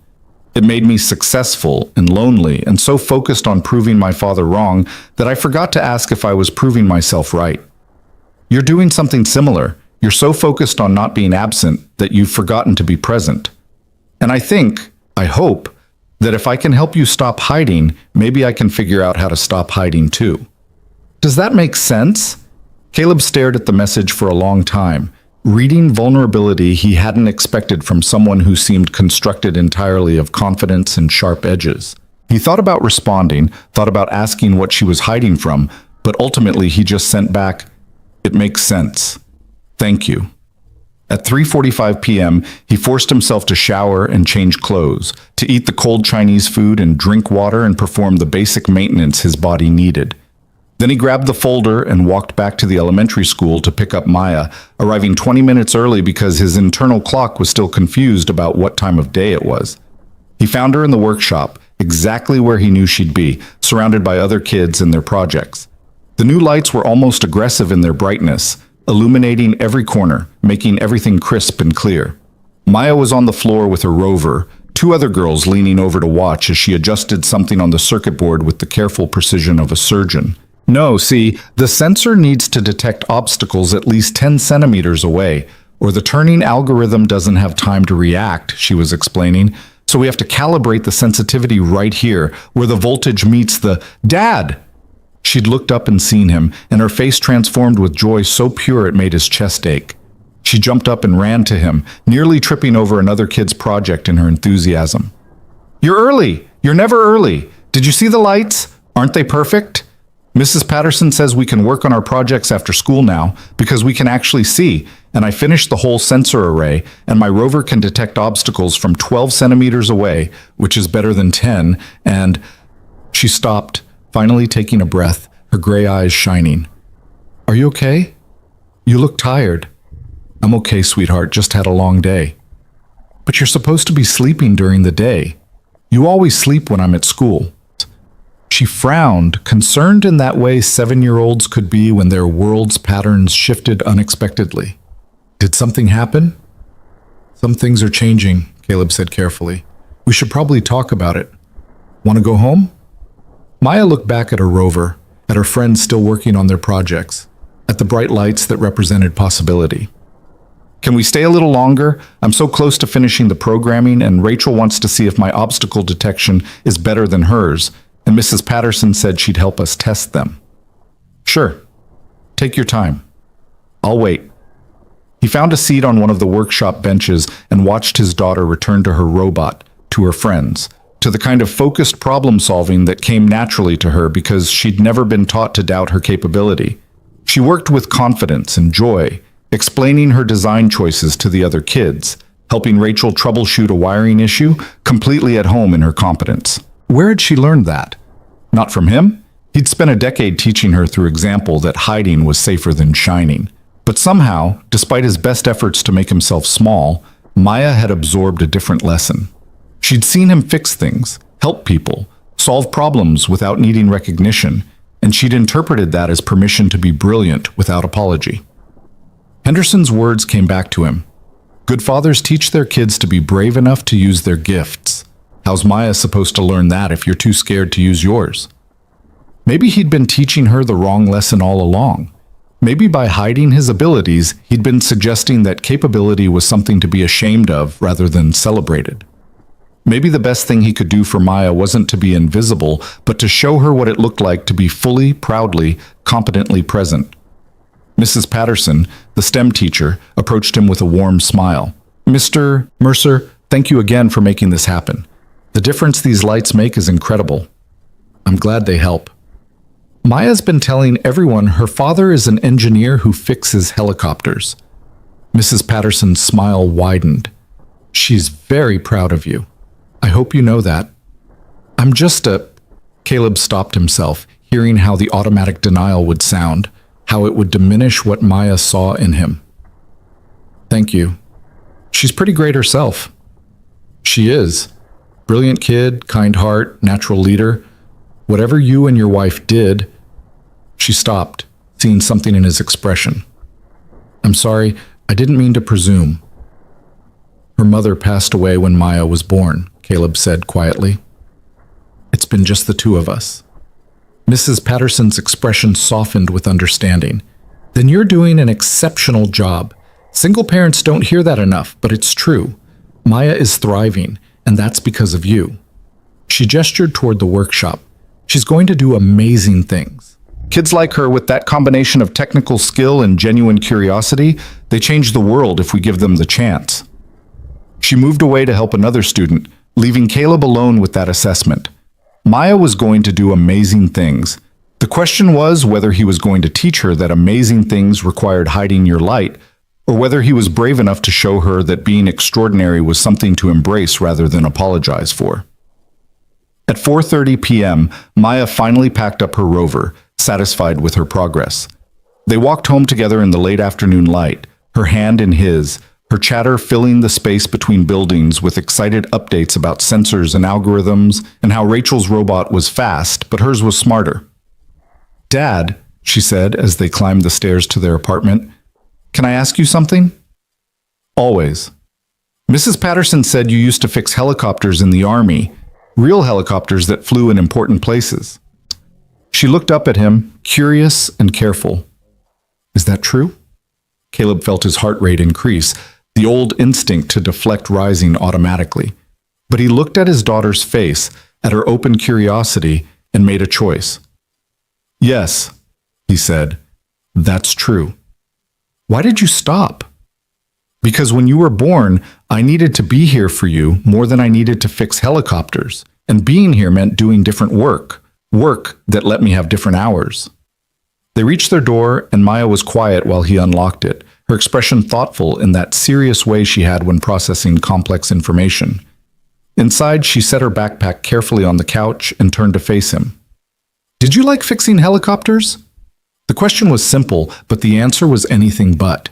Caleb thought about the roar of rotors, the smell of aviation fuel, the satisfaction of making broken things whole, the pride of keeping people safe. He thought about who he'd been before Sarah died, before guilt and grief had convinced him that wanting anything for himself was a betrayal of the responsibilities he'd failed. "Yes," he said honestly, "I loved it." "Then why can't you do both? Fix helicopters and be my dad?" Maya's voice was small but determined. "I'm at school all day anyway, and Mrs. Chen likes watching me after school. She says I'm her favorite tenant even though I'm not a tenant. I'm just a kid who lives next door." "It's complicated, sweetheart." That's what grown-ups say when they don't want to explain. She crossed her arms, a miniature version of determination. "I'm not a baby, Dad. I can understand complicated. Try me." So Caleb sat down on the couch and pulled her next to him, and he tried to explain the last 10 years in terms a 7-year-old could grasp. He told her about being far away when Mommy got sick, about feeling like he'd failed the most important job he'd ever had. He told her about choosing to be close instead of impressive, about how cleaning floors at night meant he could always be there when she needed him. He told her about the helicopter, about Vivian's offer, about the choice he was trying to make. Maya listened with the focused attention she usually reserved for circuit diagrams, her small face serious. When he finished, she was quiet for a long moment. "Dad," she said finally, "I think you're making a mistake." "What do you mean?" "You think you failed Mommy because you weren't here. But you didn't fail. You were working, doing important things, and she knew that, right? She knew you were helping people?" Maya's voice was matter-of-fact, the logic clear to her even if it had eluded him for a decade. "So you being far away wasn't failing. It was just bad luck. Bad things happen sometimes. That's not the same as failing." Caleb felt something crack open in his chest, some locked door he'd been guarding for years. It felt like failing. "I know, but feelings aren't always right. That's what Mrs. Chen says. She says sometimes our feelings lie to us to keep us safe, but if we believe them too much, we end up safe and sad instead of brave and happy." Maya climbed into his lap, wrapping her arms around his neck. "I don't want you to be safe and sad, Dad. I want you to be brave and happy, like how you want me to be brave enough to enter the robotics competition, even though I might not win. You're going to do great in that competition. Maybe, but even if I don't, you'll be proud of me for trying, right? For using my skills and doing my best." She pulled back to look at him. "That's all I want for you too, to be proud of yourself for trying, for being who you really are instead of pretending to be smaller." Out of the mouths of children came wisdom that adults spent lifetimes avoiding. Caleb held his daughter and felt the weight of her simple truth settling into places he'd kept carefully barricaded. She was right. She was 7 years old and she could see what he'd been blind to, that he'd been punishing himself with invisibility, mistaking smallness for safety and sacrifice for love. "You're pretty smart, you know that?" he said, his voice rough. "I get it from you. And from Mommy, but mostly from you because you're here teaching me." Maya grinned. "So are you going to take the job? Are you going to fix helicopters again?" "I don't know yet. It's a big decision." "Then let's make a list. You love lists. You're always making lists for grocery shopping and bill paying and stuff." She jumped off his lap and ran to get paper and markers from her school supplies. We'll write down good things about taking the job and bad things, and then we'll see which side is bigger. So they sat at the kitchen table where Maya had been building her rover, and they made a list in her careful 7-year-old handwriting. Good things included more money, health insurance, using dad's skills, being proud, teaching Maya to be brave, and fixing cool helicopters. Bad things included change being scary, less time together maybe, and having to wake up early. When they finished, the good side had 7 items and the bad side had 3. And Maya looked at him with the satisfaction of someone who'd solved a mathematical proof. See? The good side wins. You should take the job. It's not always that simple, sweetheart. Why not? If there are more good things than bad things, and the bad things aren't even that bad, then the choice is obvious. She tapped the paper with her marker. That's logic. That's what you taught me. Look at the data and make the smart decision. Caleb laughed despite himself. Despite the fear still sitting heavy in his chest, despite the decade of carefully constructed reasons why staying invisible was the only safe option. When did you get so wise? I've always been wise. You just noticed because I used good logic. Maya set down her marker and looked at him seriously. I love you, Dad. Whether you fix helicopters or clean floors or do anything else, I love you the same. But I want you to be happy, and I don't think you're happy right now. I think you're pretending. The truth of it hit him like a physical force. She was right. He'd been pretending for so long that he'd almost convinced himself the performance was real. But Maya could see through it, because children always could, because love made them perceptive in ways that adults forgot how to be. Okay, he said quietly. Okay, what? Okay, I'll think about it seriously. I'll really consider taking the job. He pulled her close again. But whatever I decide, you need to know that you're the most important thing in my life. Everything I do for you. I know, Dad, but maybe you could do some things for you too. Mrs. Chen says that's called self-care, and it's important. Maya hugged him tight. I'm going to work on my rover now. You should work on your decision, but I think you already know what you want to do. You're just scared. She slipped away to her room, leaving him alone with the list and the folder and the future that was demanding a response. And she was right. He did know what he wanted. He'd known since Henderson showed up with Chinese food and uncomfortable truths, since Vivian shared her own hiding and vulnerability, since Principal Davies called to say Maya was proud of him. He wanted to stop being invisible. He wanted to use his hands for something more than cleaning floors. He wanted Maya to learn by example that being extraordinary wasn't something to apologize for, but something to embrace with both pride and humility. He wanted to fix helicopters again. But wanting and choosing were different animals, and the gap between them was filled with fear that had calcified into habit over 10 years of playing it safe. Fear that if he reached for more, he'd lose what he had. Fear that being visible meant being vulnerable. Fear that the universe would punish him again for having the audacity to be good at something that mattered. Caleb picked up his phone and stared at Vivian's number for a long time before typing. I need to ask you something. Her response was immediate. Ask. If I take this job and it doesn't work out, if I can't balance it with Maya, if I'm not as good as I used to be, if I fail, will you destroy me like you said you would if I'd failed to fix the helicopter? The reply took longer this time, and he could imagine her considering her words carefully. No. If you try and it doesn't work, we'll figure something else out. I don't punish people for being human, Mercer. I punish people for being lazy or dishonest. You're neither. You're just scared, and that's okay. Scared people can still be brave. They just have to choose it. How do I choose it? Same way you chose to fix my helicopter in front of everyone. Same way you chose to ask for lights instead of money. You just decide the outcome matters more than the risk, and then you act before fear talks you out of it. Caleb looked at the contract on his couch, at the folder that represented a future he'd been afraid to want, at Maya's list with its childish wisdom about good things outweighing bad things. He thought about Sarah and what she would say if she were here, and he realized she'd probably be furious that he'd spent a decade making himself small in her name. Sarah had been brilliant and bold, had loved his competence as much as his kindness, had chosen him precisely because he was someone who fixed impossible things and kept people safe. She would have wanted Maya raised by that person, not by the shadow he'd become. So Caleb made a decision. Not because it was easy or safe, but because his 7-year-old daughter had just taught him that sometimes the brave thing and the smart thing were the same thing, and refusing to see that was just cowardice dressed up as sacrifice. He picked up a pen, turned to the signature page of the contract, and signed his name before fear could stop him. Then he texted Vivian, "I accept. When do I start?" Her response was almost gleeful. "Monday, 10 a.m. Bring your tools and your expertise and whatever else you've been hiding. Welcome back to the world, Mercer. Try to enjoy it."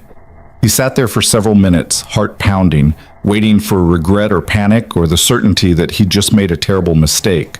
But what came instead was something lighter, something that felt almost like relief.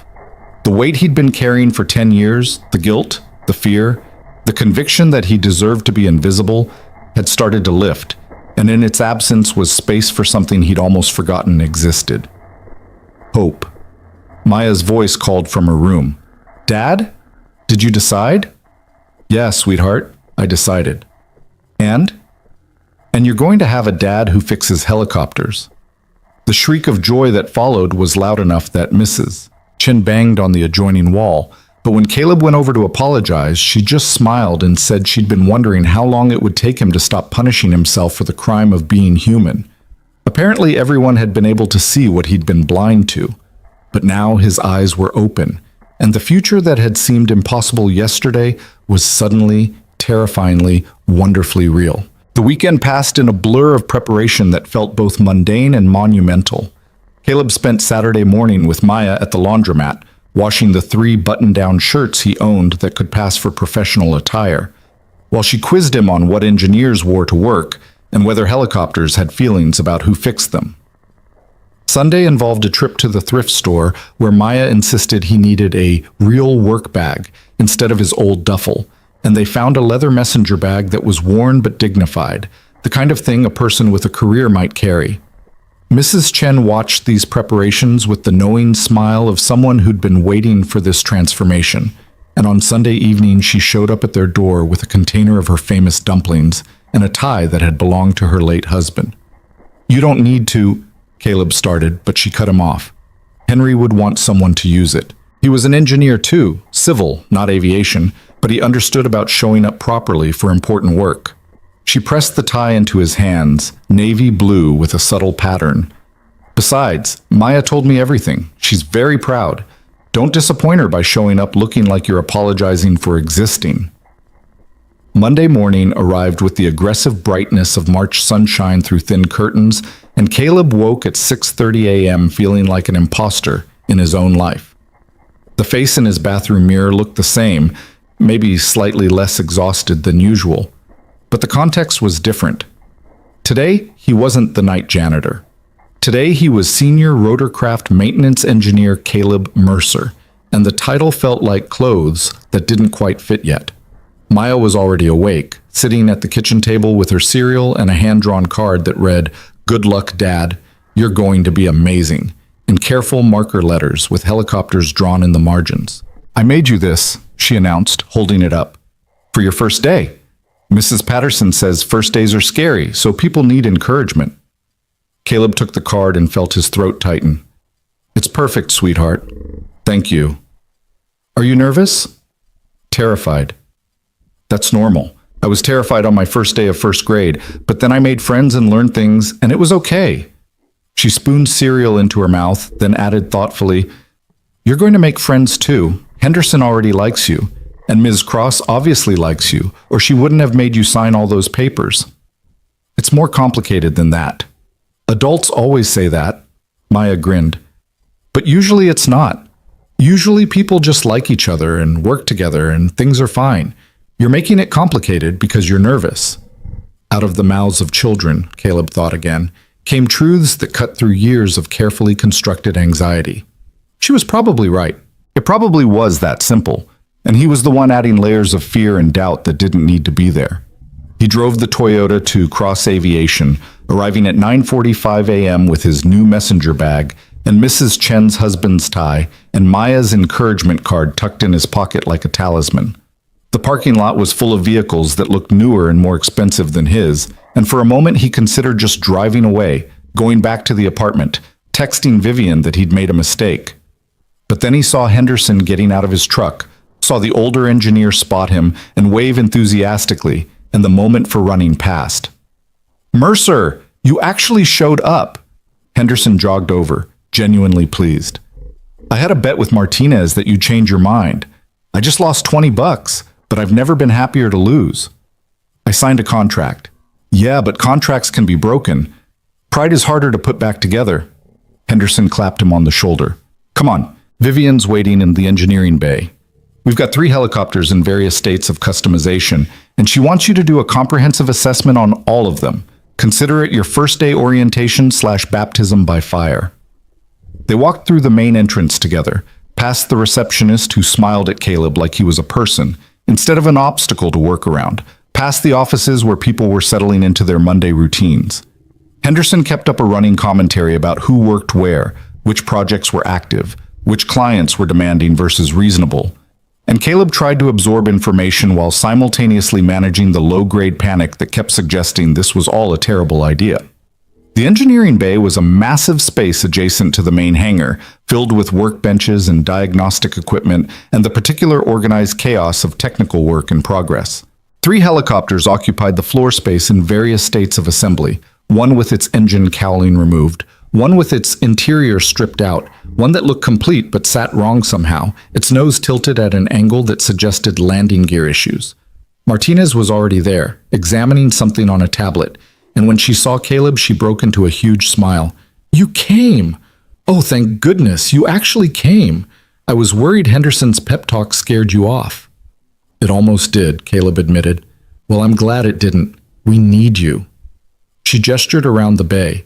"These birds are all custom orders with specific complications. The H-125 over there is a high-altitude configuration for mountain rescue in Colorado, needs specialized engine modifications for thin air performance. The H-35 is a luxury executive transport with integrated medical capabilities. Client wants it to function as both a corporate shuttle and emergency evac, which is creating interesting weight distribution challenges. And that H-145 is supposedly flight-ready, but failed its pre-delivery test for reasons we can't quite pin down. And you want me to assess all 3? "We want you to tell us what we're missing," Henderson corrected. "We're good at standard maintenance and installation, but you've got field experience with edge cases and battlefield adaptations. You see things we don't because you learned in places where missing things meant casualties." Before Caleb could respond, Vivian's voice cut through the bay. "Mercer, you're early. I like that." She emerged from the glass-walled office at the back of the bay, dressed in dark jeans and a cross-aviation polo that somehow looked more professional than most people's suits. Her hair was pulled back in a practical ponytail, and she carried 2 cups of coffee, handing one to Caleb without asking if he wanted it. "Welcome to your first day. How are you feeling?" "Like I might throw up." Vivian laughed, genuine and warm. "Also good. Fear means you care. Caring means you'll be careful, and careful is what keeps helicopters in the air." She gestured for him to follow her toward the first helicopter. "Let's start with the H-125. Martinez, walk him through what you've done so far and where you're stuck." The next hour passed in a kind of focused intensity that Caleb had forgotten he was capable of experiencing. Martinez explained the high-altitude modifications, the challenges of maintaining power output in thin air, the various solutions they'd attempted, and the testing results that suggested something was still off. Henderson provided additional context about client specifications and certification requirements, and Caleb listened, really listened, and felt his mind engaging with technical problems in ways it hadn't been allowed to for a decade. It was like waking up a part of himself that had been sleeping, like remembering a language he'd thought he'd forgotten. His hands itched to touch the engine components, to verify torque specifications, to run his own diagnostics instead of relying on someone else's reports. "Can I open it up?" he asked, interrupting Martinez mid-explanation.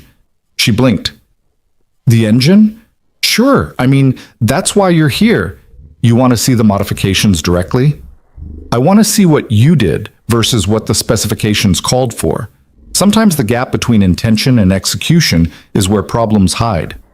Caleb set down his coffee and moved to the helicopter, his hands already reaching for access panels with the automatic confidence of someone who'd done this thousands of times. Vivian caught Henderson's eye and smiled. Henderson smiled back, both of them recognizing what was happening. Caleb was disappearing into the work, the fear and self-consciousness falling away as muscle memory and expertise took over. For the next 90 minutes, Caleb worked through the H-125's engine modifications with methodical precision, checking tolerances, verifying installation specifications, running diagnostic sequences that went deeper than standard protocols. Martinez and Henderson assisted, handing him tools and pulling up technical documentation, and gradually Caleb forgot to be nervous about being seen because the helicopter demanded his full attention. He found the problem at 11:47 a.m., a fuel injection timing issue that was subtle enough to pass standard diagnostics, but significant enough to reduce power output at high altitudes. The modification had been installed correctly, but the calibration was off by fractions of a degree, and at 12,000 feet those fractions would add up to inadequate power reserves. "There," Caleb said, pointing to the diagnostic readout on his tablet. "The injection timing is factory standard, but with these high-altitude modifications, you need to advance it by 0.4 degrees to compensate for air density changes. The computer's trying to adjust in real time, but it's chasing optimal performance instead of maintaining it, which causes the power fluctuations you were seeing in the test flights." Martinez stared at the screen, then at the engine, then back at the screen. "That's incredibly specific. How did you even know to check injection timing?" "Because I've seen this failure mode before. Different helicopter, different altitude, same symptom pattern." Caleb wiped his hands on a shop towel, suddenly aware that he'd completely lost himself in the work, that hours had passed without him noticing. "In Afghanistan, we had Apaches modified for high-altitude operations, and we kept getting inconsistent power output until someone figured out that the fuel injection calibration needed to be adjusted beyond manufacturer specs. It's counterintuitive because you'd think the computer would handle it, but there's a lag in the adaptive algorithm that creates a performance gap." Henderson was grinning like he'd just witnessed something miraculous. "You just solved a problem we've been chasing for 3 weeks. 3 weeks of test flights and diagnostic reviews and consulting with the manufacturer, and you found it in under 2 hours. I just knew where to look." "That's not just anything, Mercer. That's expertise." Vivian had been watching from a distance, and now she approached with an expression that was hard to read. "You want to know what I see right now? I see someone who belongs exactly where they are, doing exactly what they were meant to do. And I see that you forgot to be scared about 40 minutes ago." Caleb realized she was right. Somewhere between opening the engine cowling and identifying the timing issue, the fear had evaporated. He'd been too focused on solving the problem to remember he was supposed to be worried about whether he could still solve problems. "That's the thing about good work," Vivian continued. "It doesn't leave room for self-doubt. You're either capable or you're not, and the machine will tell you the truth pretty quickly." She checked her watch. "It's almost noon. Let's break for lunch. Martinez, can you implement Mercer's calibration adjustment this afternoon and schedule a test flight for tomorrow?" "Absolutely. And Mercer?" Martinez looked at him with something close to awe. "Thank you. Seriously. That client's been breathing down our necks, and you just saved us weeks of frustration." They broke for lunch in the engineering bay's break room, a space with vending machines and microwave and furniture that had seen better days. Henderson had brought extra sandwiches. "I figured you'd forget to pack lunch on your first day." And they sat around a table covered in technical drawings and coffee rings while discussing the other 2 helicopters. But halfway through his sandwich, Caleb's phone buzzed. Principal Davies calling from Birch Elementary. His heart immediately jumped to worst-case scenarios. Maya hurt, Maya sick, Maya in trouble, and he answered before the second ring. "Hello? Mr. Mercer? I'm sorry to call during your work hours. Maya's fine," Principal Davies said quickly, recognizing panic when she heard it. "But we have a small situation. Maya's robotics rover has stopped working, and she's quite upset. She says there's something wrong with the sensor array, and she can't figure out what. I know you're at work now, but she asked if I could call you for advice." Caleb felt torn in 2 directions. He'd been here less than 3 hours. He was in the middle of his first day. Walking away to help with a school robot would look exactly like what Vivian had worried about. that he couldn't balance fatherhood with professional responsibility. But it was Maya, and she needed him, and that was supposed to matter more than anything else. He started, but Vivian cut him off. Henderson, do we have any robotics components in the prototype lab? Servo motors, circuit boards, that sort of thing? Henderson looked confused but nodded. Yeah, we keep a stock for testing automated systems. Why? Because Mercer's daughter is having a technical emergency at school, and we're going to help solve it. Vivian stood, already moving toward her office. Mercer, tell the principal we'll be there in 20 minutes with diagnostic equipment and replacement parts if necessary. Henderson, grab whatever robotics components we have, small scale, kid-friendly. Martinez, you're coming too because this is now a company team-building exercise. Vivian, you don't have to, Caleb protested. I absolutely do. You think I'm letting you spend your first day worried about whether your daughter's okay? She was already pulling on a jacket, grabbing keys. Besides, I want to meet this kid who builds obstacle avoidance robots at 7 years old. That's future engineer material right there, and I like getting to them early. 15 minutes later, Caleb found himself in Vivian's Range Rover with Henderson and Martinez following in Henderson's truck, heading toward Birch Elementary with a box of robotics components and a CEO who'd apparently decided that customer service extended to employees' children. You really didn't have to do this, Caleb said again. Stop saying that. I'm not doing it for you. Well, not entirely. Vivian navigated through traffic with the aggressive confidence of someone who viewed speed limits as suggestions. I'm doing it because flexible work environments mean actually being flexible when life happens. Your daughter's robot broke. She's upset. You're the person who can help. That matters more than whatever was on this afternoon's schedule. But it's my first day, which is exactly why it matters. I need you to understand that working for me doesn't mean choosing between being a good father and being a good engineer. It means being both, and sometimes that means we all pile into vehicles and go fix a 7-year-old's robot, because that's what good companies do for good people. They pulled up to Birch Elementary at 12:34 p.m., and Principal Davies met them at the entrance with obvious surprise. Mr. Mercer, I didn't expect... And you brought colleagues. And equipment, Henderson added cheerfully, holding up the box of components. Where's the patient? Principal Davies led them to the STEM workshop, where Maya sat at one of the brightly lit tables, her rover in pieces in front of her, her face streaked with tears she was trying to hide. When she saw Caleb, her expression crumbled completely. Dad, I broke it. The competition is in 2 weeks, and I broke my robot, and I don't know how to fix it, and... She stopped when she realized he wasn't alone, that there were 3 other adults with him, that one of them was a woman who looked important and intimidating. Hey, sweetheart. It's okay. Caleb knelt beside her chair. Breaking things is part of building things. Let's figure out what happened. The ultrasonic sensor stopped reading correctly. It keeps saying everything is 0 centimeters away, even when there's nothing there, so the rover thinks it's stuck and won't move. Maya hiccuped, trying to stop crying.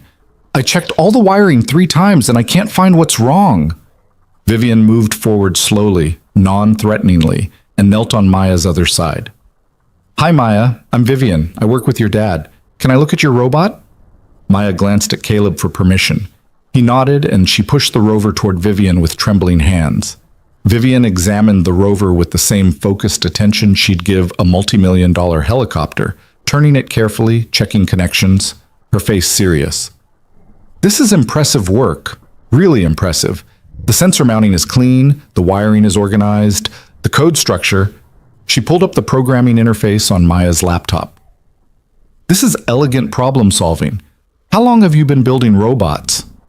Since last year. Dad taught me about circuits and Mrs. Patterson taught me about programming. Maya's voice was small but steadier now. I really want to win the competition, or at least not embarrass myself. You won't embarrass yourself with work like this. Vivian handed the rover to Henderson. Can you check the sensor itself? I think it might be a hardware failure rather than a programming issue. Henderson pulled out a multimeter from the box of components and began testing the sensor's electrical properties. Meanwhile, Martinez had pulled up a chair next to Maya and was looking at her code with genuine interest. You wrote this obstacle avoidance algorithm yourself? Martinez asked. Dad helped with some of the math parts, but mostly it's mine. Maya watched Henderson work on her robot with nervous attention. Is it really broken? Like broken? Because I don't have money for a new sensor. If it's broken, we'll replace it, Vivian said firmly. But let's see what Henderson finds first. Henderson made a thoughtful sound. Sensor's fine electrically, but there's some debris on the transducer face, looks like adhesive residue or something.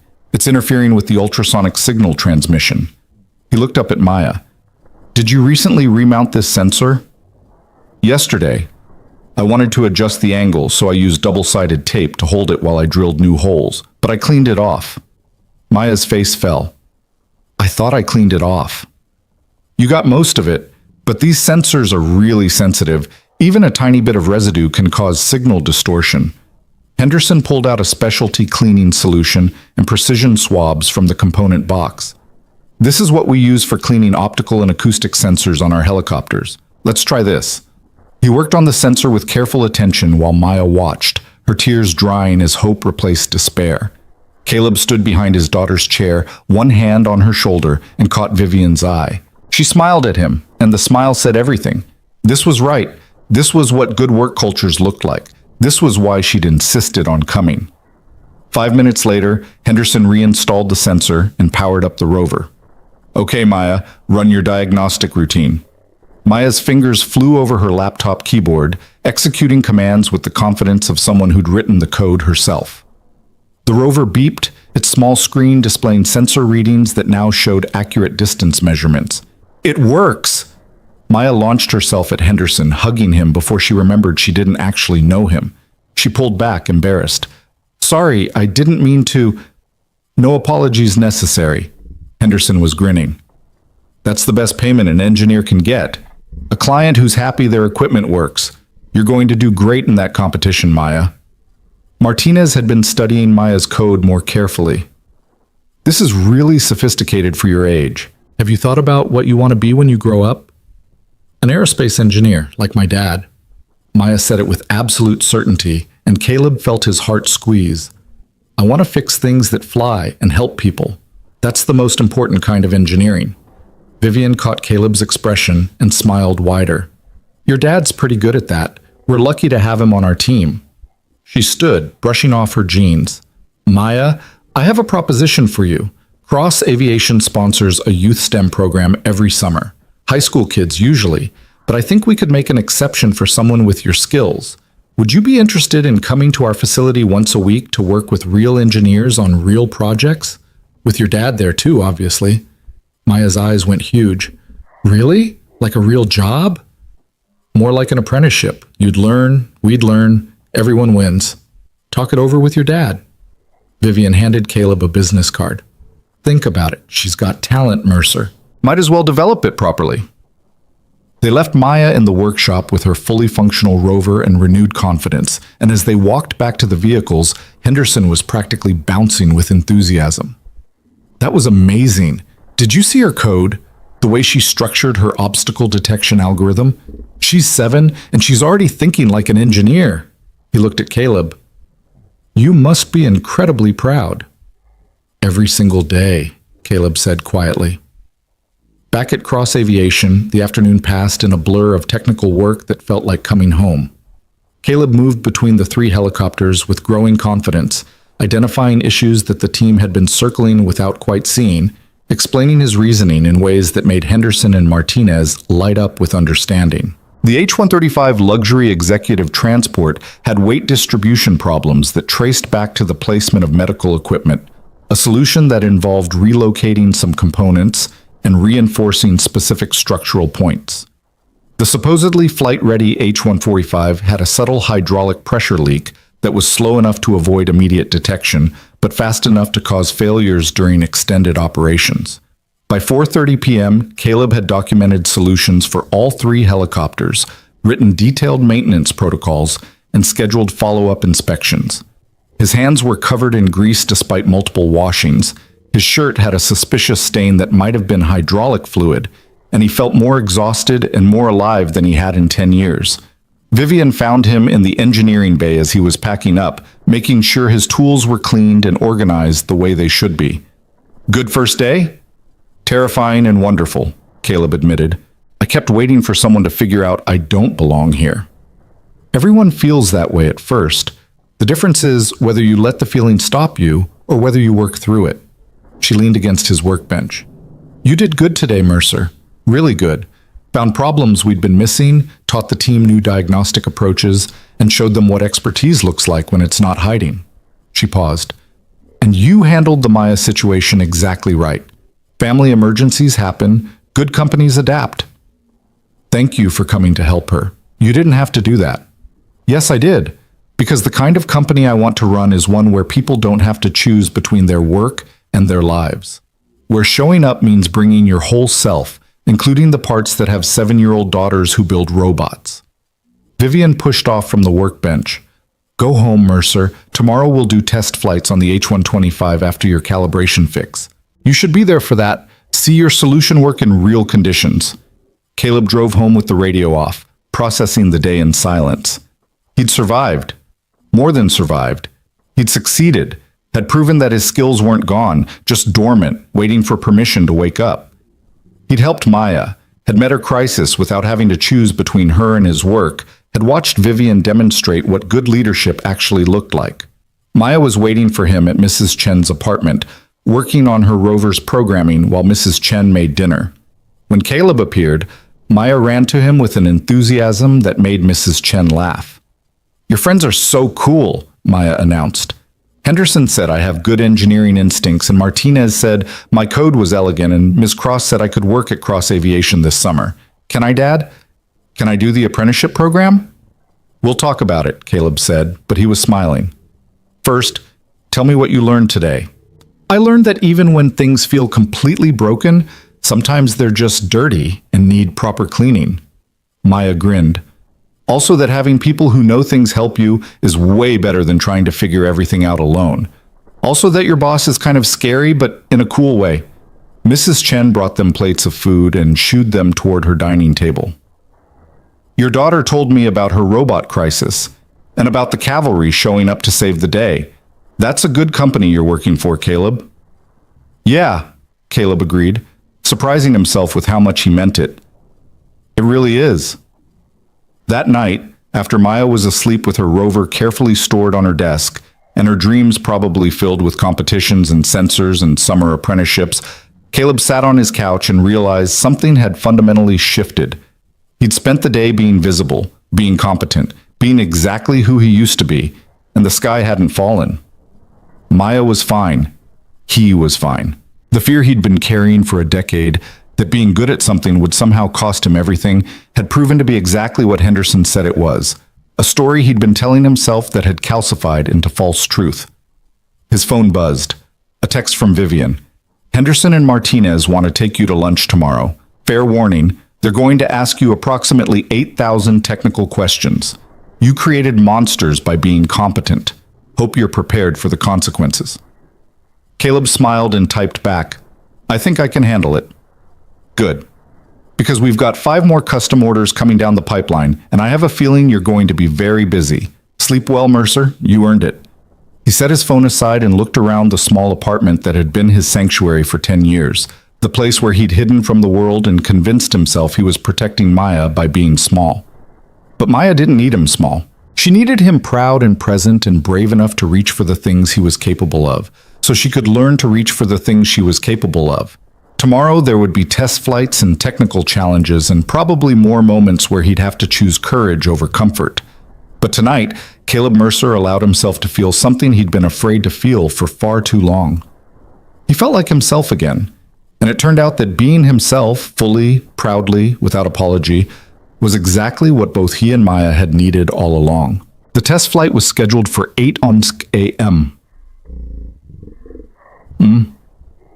Tuesday, and Caleb arrived at the hangar at 7 to help with pre-flight checks. The H-125 sat on the tarmac like a white promise, its high-altitude modifications gleaming under the early morning sun. Henderson was already there with a checklist, and Martinez was running final diagnostic sequences on her tablet. But when Caleb approached, They both looked at him with expressions that suggested something had changed overnight. What? Caleb asked, suddenly worried he'd missed something critical. Vivian wants you to fly observer seat, Henderson said. On the test flight. She says you need to see your calibration fix work in real conditions, verify performance metrics firsthand. Caleb's stomach dropped. I haven't been in a helicopter in 10 years, which is about 9 years longer than most engineers go between flights, Martinez pointed out. Besides, you're not flying it, you're just observing, taking notes. Being the expert who can assess whether the engine performance matches predicted specifications. Who's piloting? Vivian. Henderson grinned at Caleb's expression. Oh, did we forget to mention that our CEO is also a rated helicopter pilot with about 3,000 hours? Yeah, she doesn't advertise it because she thinks it intimidates clients, but she's better than half the commercial pilots we contract with. Before Caleb could process that information, Vivian herself appeared from the hangar office, dressed in a flight suit that looked both professional and slightly ridiculous on someone he'd only ever seen in business attire. She carried 2 headsets and a flight plan clipboard, and her expression was all business. Mercer, you ready?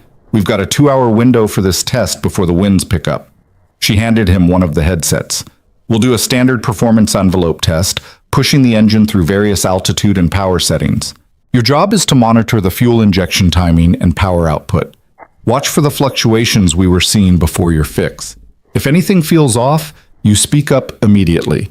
My ego can handle being wrong, but it can't handle crashing a $4 million helicopter. Vivian, I'm not sure I'm qualified to... You're the most qualified person here, she interrupted.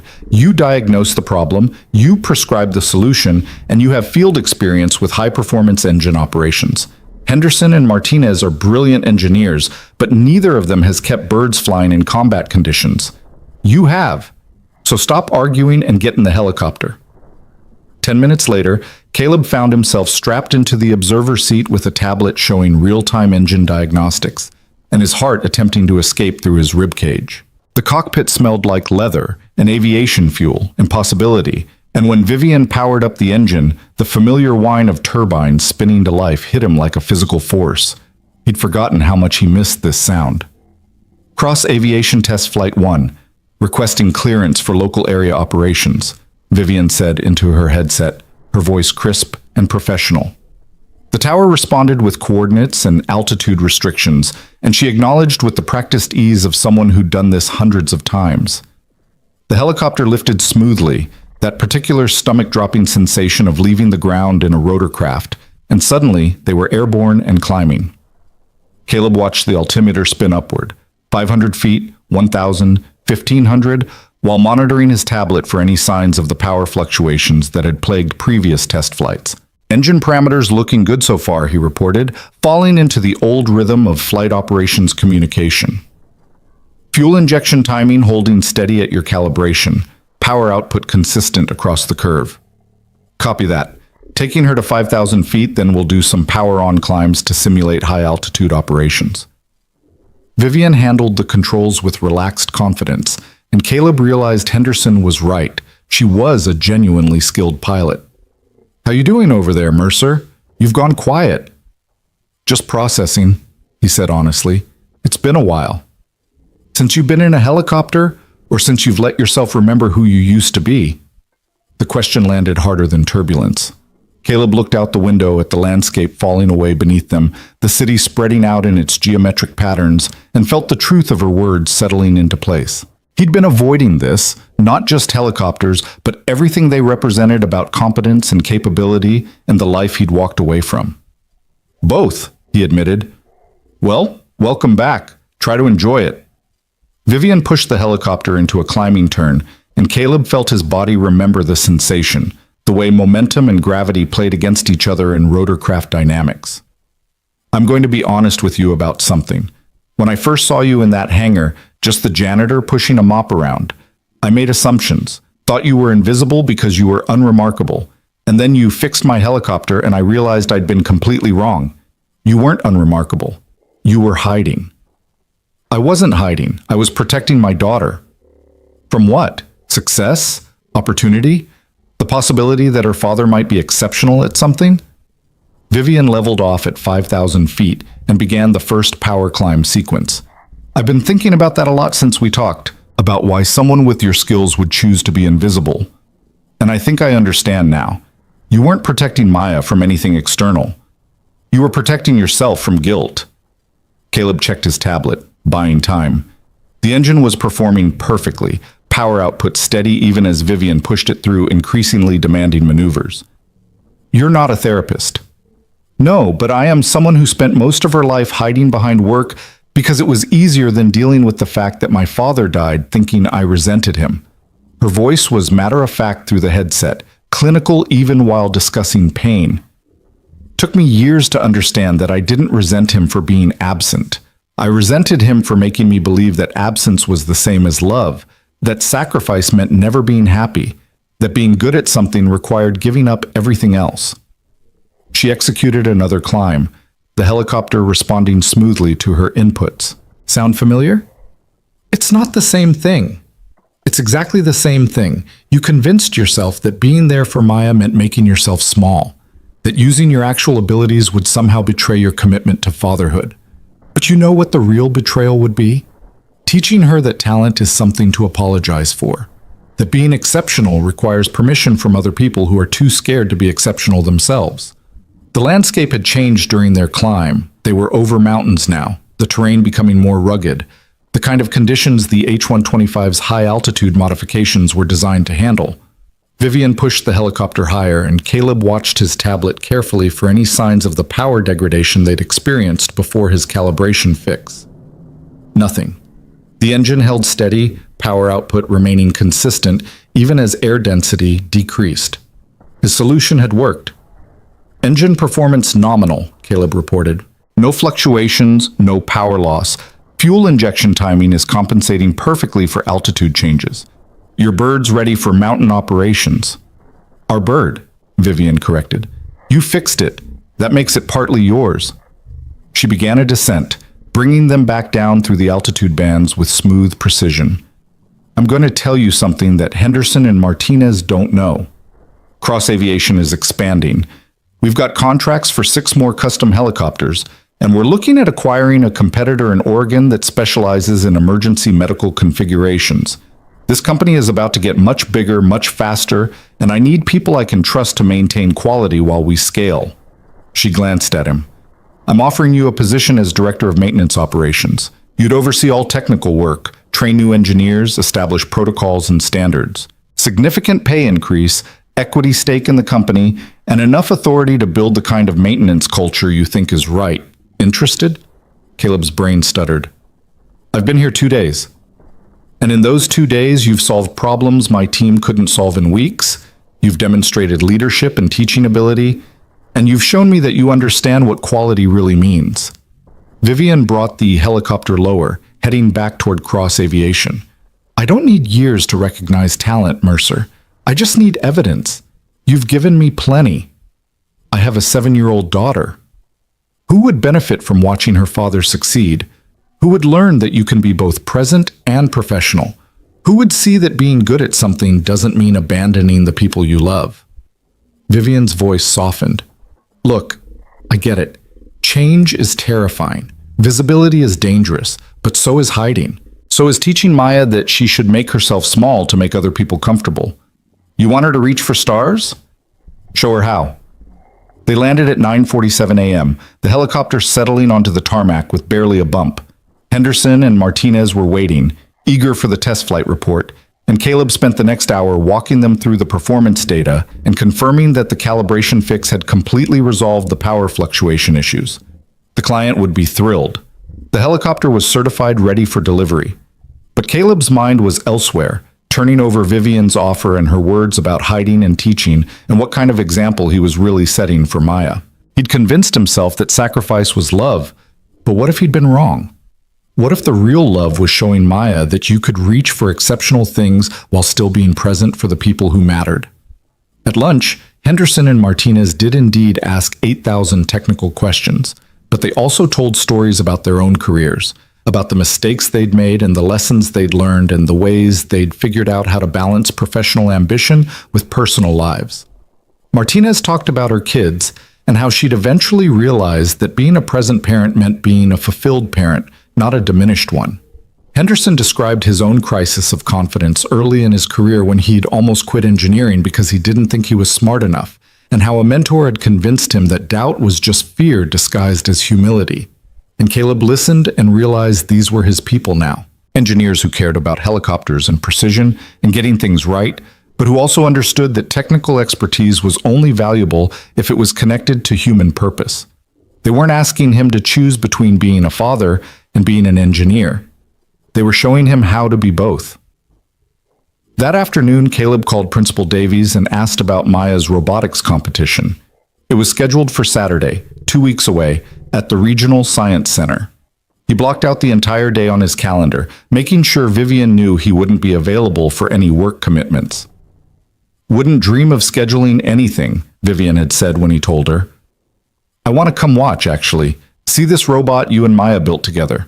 Henderson and Martinez want to come too. We'll make it a cross-aviation field trip." "You don't have to do that." "Stop telling me what I have to do. I want to see your daughter compete. I want to watch her be brilliant and brave. Consider it market research. Future engineer recruitment." She paused. "Also, Mercer, have you thought about my offer, Director of Maintenance Operations?" "I'm still processing." "Process faster. I need an answer by Friday because if you say no, I have to start looking for someone else. And frankly, everyone else is going to be a disappointment after you." The next 2 weeks passed in a blur of technical work that felt like coming home and family time that felt richer somehow, now that Caleb wasn't carrying the weight of invisible martyrdom. He worked his 10 to 4 schedule, picking Maya up from school most days, helping her refine her rover's programming in the evenings, while Mrs. Chen cooked dinner and offered unsolicited but usually correct advice about both robotics and life. Maya's confidence grew as the competition approached. Her rover could navigate the practice course flawlessly now, detecting obstacles and adjusting its path with the kind of smooth efficiency that came from careful programming and patient testing. She'd added features Caleb hadn't suggested: a LED light system that changed colors based on sensor status, a sound alert that played different tones for different obstacle types. And watching her innovate beyond his expertise filled him with a pride so intense it was almost painful. On Thursday night, 5 days before the competition, Maya was working on her rover's final calibrations when she looked up at Caleb with sudden seriousness. "Dad, can I ask you something important?" "Always." "Are you happy? Like really happy, not just pretend happy?" Her gray eyes, his eyes, studied him carefully. "Because Mrs. Chen says you seem different lately.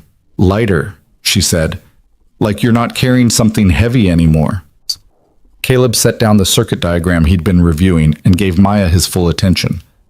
"I think I am happy. Happier than I've been in a long time." "Why?" "Because I want to make sure this is good for you, not just good for me. Ms. Cross offered you that big promotion, and you haven't told me if you're going to take it, and I think you're worried about what I'll think." Maya put down her screwdriver. "But Dad, I want you to take it. I want you to be the Director of Maintenance Operations and oversee all the technical work and train engineers and do all the important things you're good at. What if it means less time together? Then we'll make the time we have count more." She said it with the simple wisdom of children who haven't learned yet that some problems are supposed to be complicated. Quality over quantity, that's what Mrs. Patterson says. And I'd rather have less time with a dad who's proud of himself than more time with a dad who's hiding. "When did you get so wise?" "I've always been wise. You just started listening." Maya grinned, then turned serious again. "Take the job, Dad. Be proud. Show me that it's okay to be good at things and want recognition for being good. That's what I need to learn from you.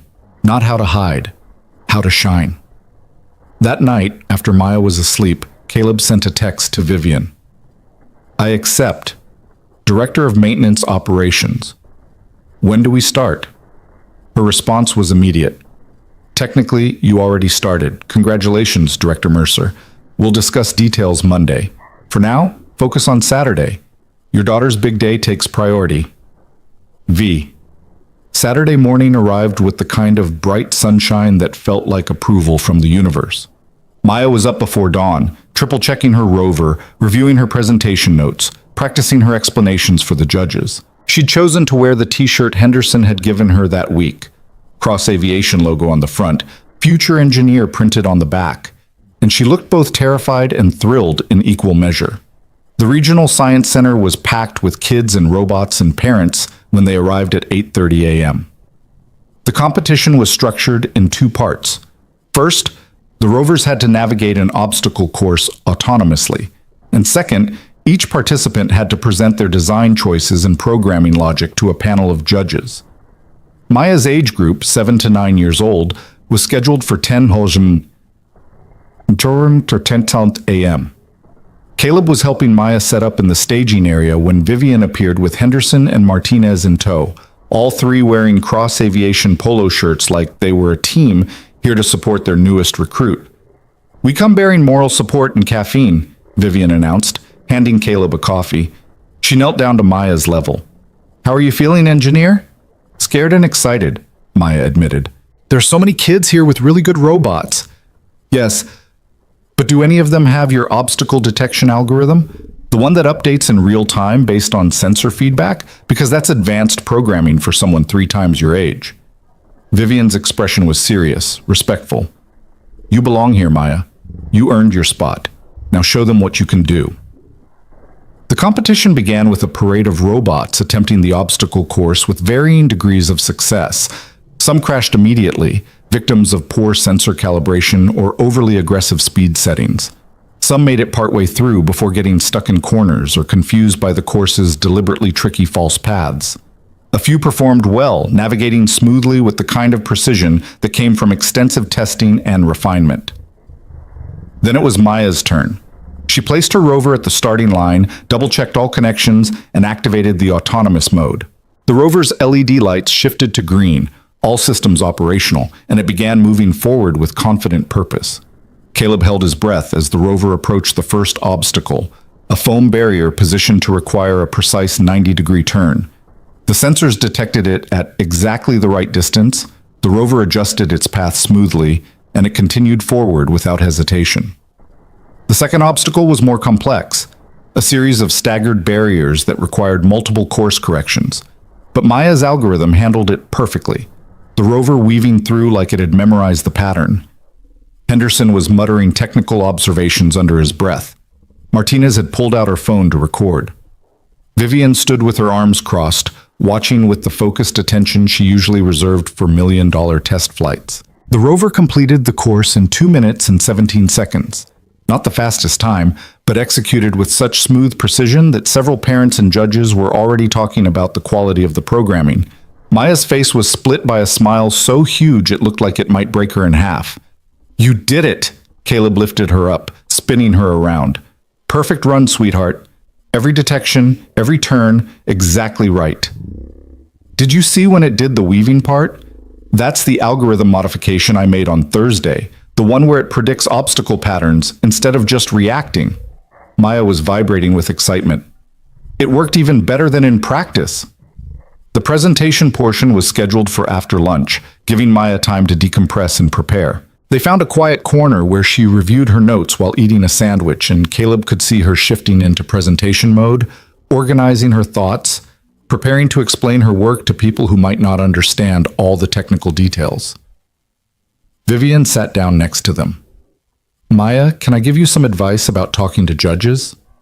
Maya nodded, suddenly shy around this impressive woman her father worked for. "The judges are going to ask you questions designed to see if you really understand what you built, or if an adult did it for you. They'll push to find the edges of your knowledge." Vivian's tone was matter-of-fact, preparing Maya for reality rather than coddling her. When they ask something you don't know, don't make up an answer. Say, "That's a great question and I don't know the answer yet, but I'd like to learn." Judges respect honesty more than fake expertise. "What if they think I'm not smart enough?" "Then they're wrong, and their being wrong doesn't change how smart you actually are." Vivian smiled. "You built something impressive, Maya. You programmed an algorithm that adapts in real time to environmental conditions. That's graduate-level problem solving. Some judges won't recognize that because they're used to underestimating kids. But the good judges will see it, and they're the ones who matter." Maya absorbed this wisdom with serious consideration, then asked, "Are you nervous when people judge your work?" "Terrified," Vivian admitted, "every single time. But I've learned that being nervous just means you care about doing well. It doesn't mean you're going to fail. It means what you're doing matters to you." At 2 p.m., Maya presented to the judges, 3 engineers from local tech companies, all of them looking skeptical that a 7-year-old could have built what the competition results suggested she'd built. Caleb watched from his observation area, too far away to hear the conversation, but close enough to see Maya's body language shift from nervous to confident as she walked them through her design process. She had her laptop open, showing them her code. She pointed to specific components on her rover, explaining sensor placement and power management decisions.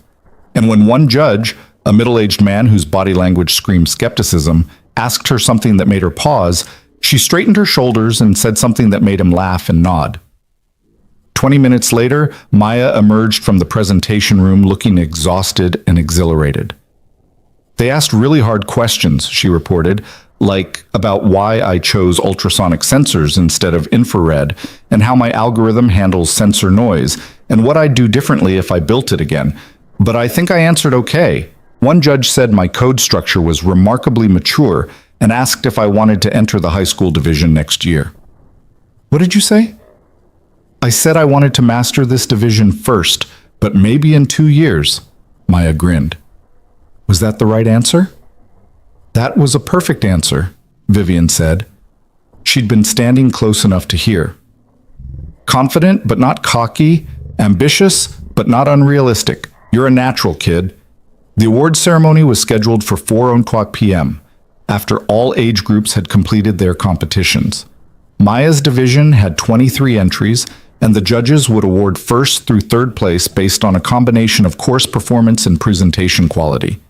They gathered in the Science Center's auditorium with hundreds of other families, and Caleb felt his stomach nodding with nervous energy that had nothing to do with helicopters and everything to do with wanting his daughter to feel successful and valued. The MC worked through the older age groups first, each winner receiving a medal and a certificate and enthusiastic applause.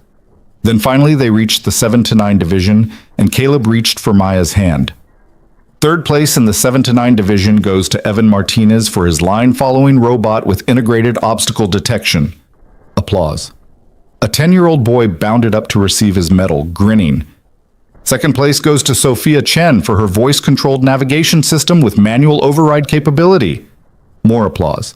An 8-year-old girl in glasses walked confidently to the stage, her parents cheering loudly. Caleb felt Maya's hand tighten in his. First place was all that remained, and there were 21 other competitors who might have earned it. The odds were not in her favor, and he prepared himself to comfort her, to remind her that participating was the real achievement, that she'd impressed everyone who watched her rover's smooth performance. And first place in the 7 to 9 division? The MC paused for dramatic effect, and Caleb felt time stretch impossibly long. Goes to Maya Mercer for her adaptive obstacle avoidance system with real-time algorithm optimization. The auditorium erupted in applause, but Caleb heard none of it because Maya had launched herself at him, wrapping her arms around his neck and crying, not sad tears, but the overwhelming emotion of achievement and recognition and validation that she was as capable as she'd believed herself to be. "You won," Caleb said into her hair, his own eyes burning. "You did it, sweetheart. First place." "We did it," Maya corrected, pulling back to look at him with those gray eyes that saw everything. "I built it, but you taught me how to think like an engineer. This is because of you, Dad." "No," Vivian said, appearing beside them with Henderson and Martinez. "This is because of her. Because she was brave enough to try, smart enough to learn, and determined enough to refine her work until it was excellent.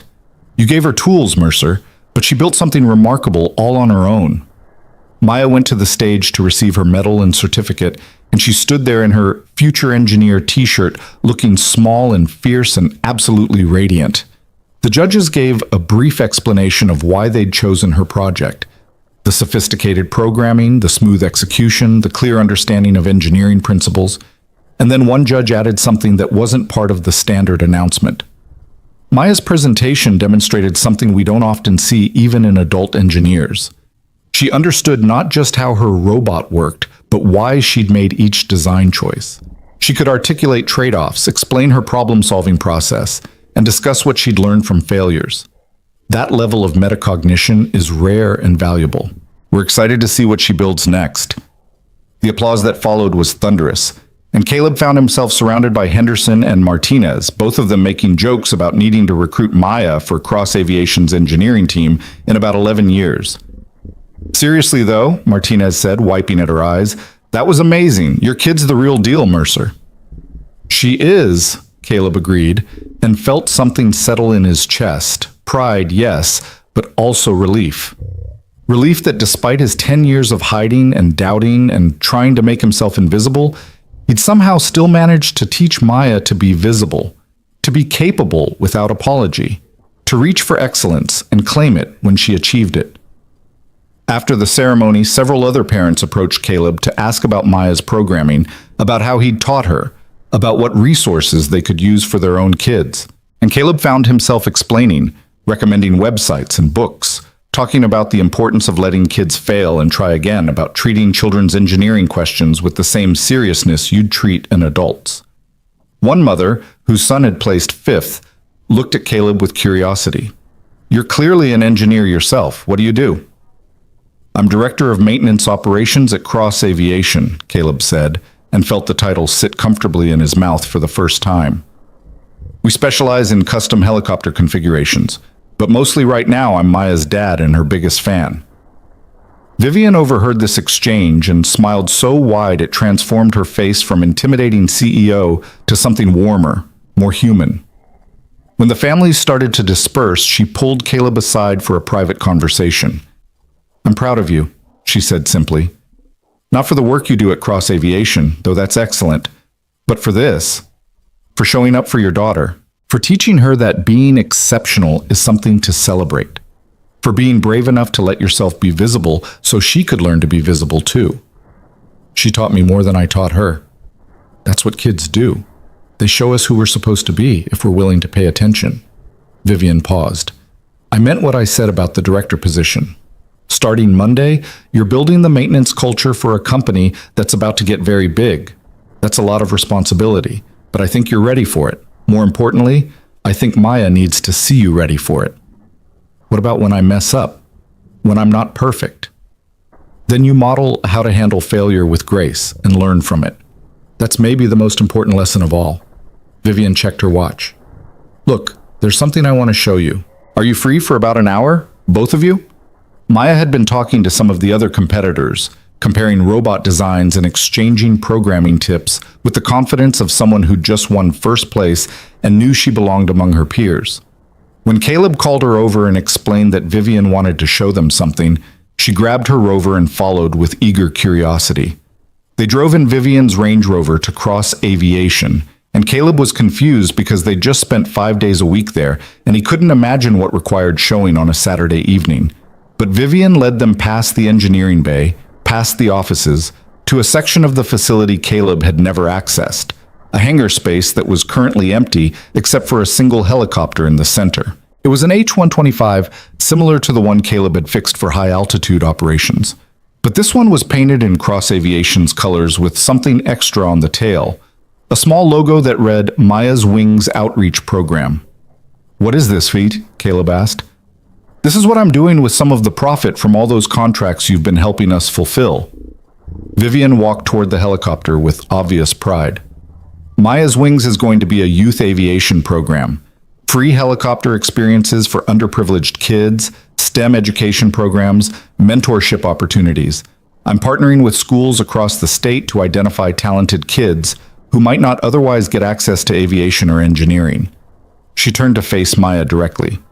Your dad told me about the lights in your school workshop, about how sometimes smart kids don't get the resources they need just because of budget cuts or bad luck.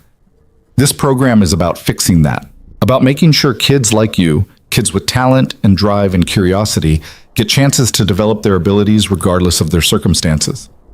Maya's eyes were huge. You're doing this because of me?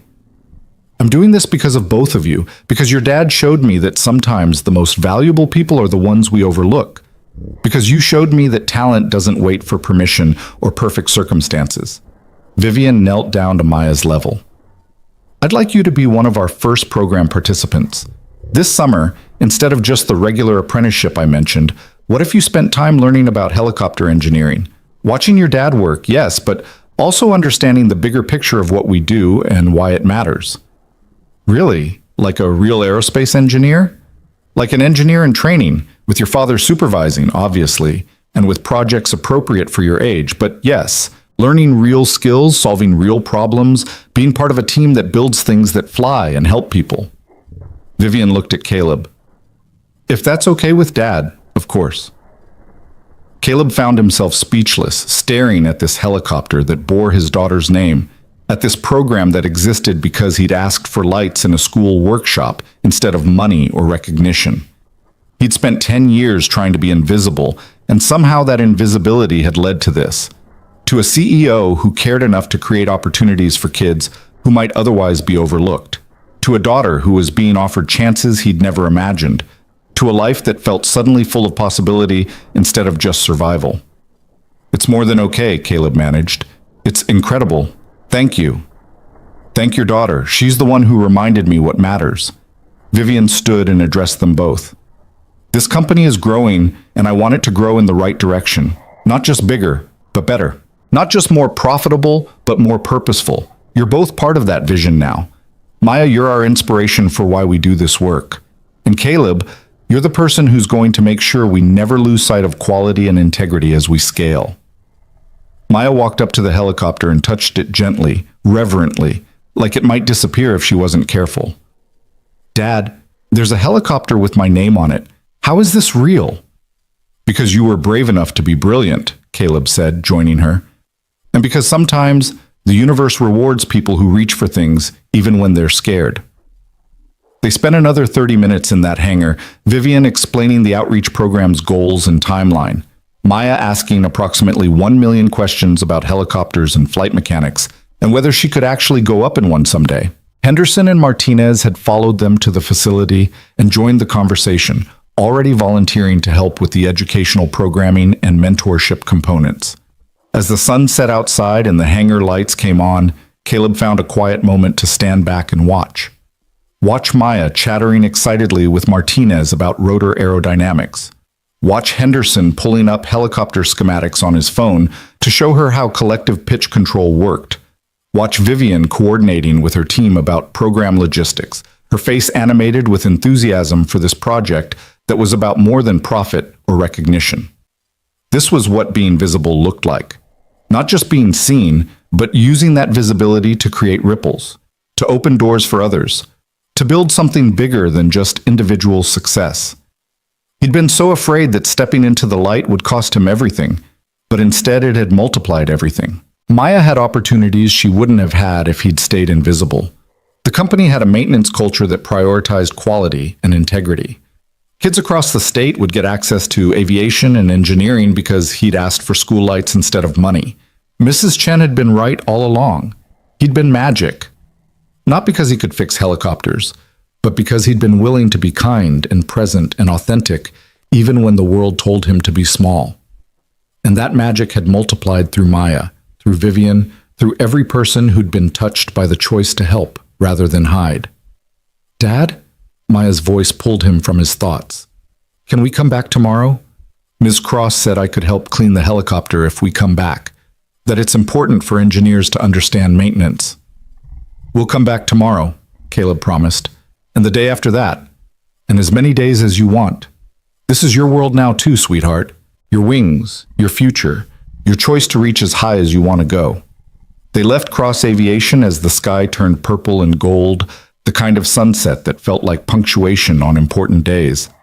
Maya fell asleep in the back seat on the drive home, her first-place medal still around her neck, her rover secured carefully in its box, her dreams probably filled with helicopters and algorithms and futures that stretched toward horizons she was brave enough to explore. Caleb carried her upstairs to their apartment, tucked her into bed without waking her, and stood in her doorway watching her sleep the way he'd done countless times over the past 7 years. But tonight felt different. Tonight he wasn't standing there consumed by guilt about all the ways he might fail her. Tonight he was standing there proud of all the ways they were succeeding together. His phone buzzed. A text from Vivian. Monday morning, 9 a.m., my office. We need to discuss the director transition plan and your ideas for scaling the maintenance program. Come prepared with thoughts on team structure and training protocols. Also, thank you for today, for trusting me, for being willing to step into the light. You're changing this company for the better.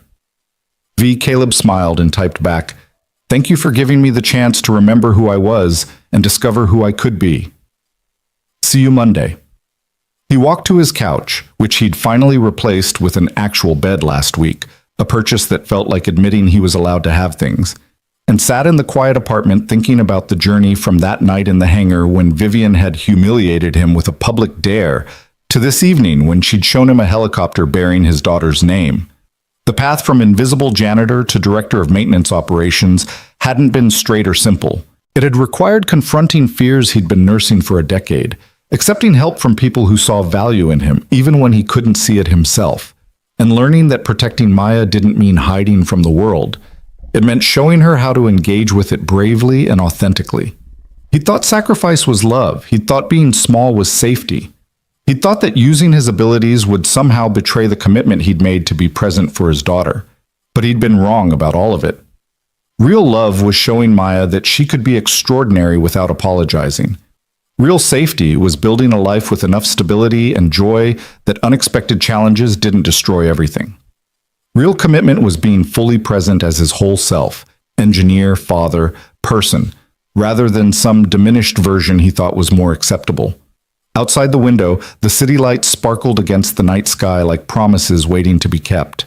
And Caleb Mercer, who had spent 10 years being invisible, allowed himself to be seen fully for the first time since Sarah's death.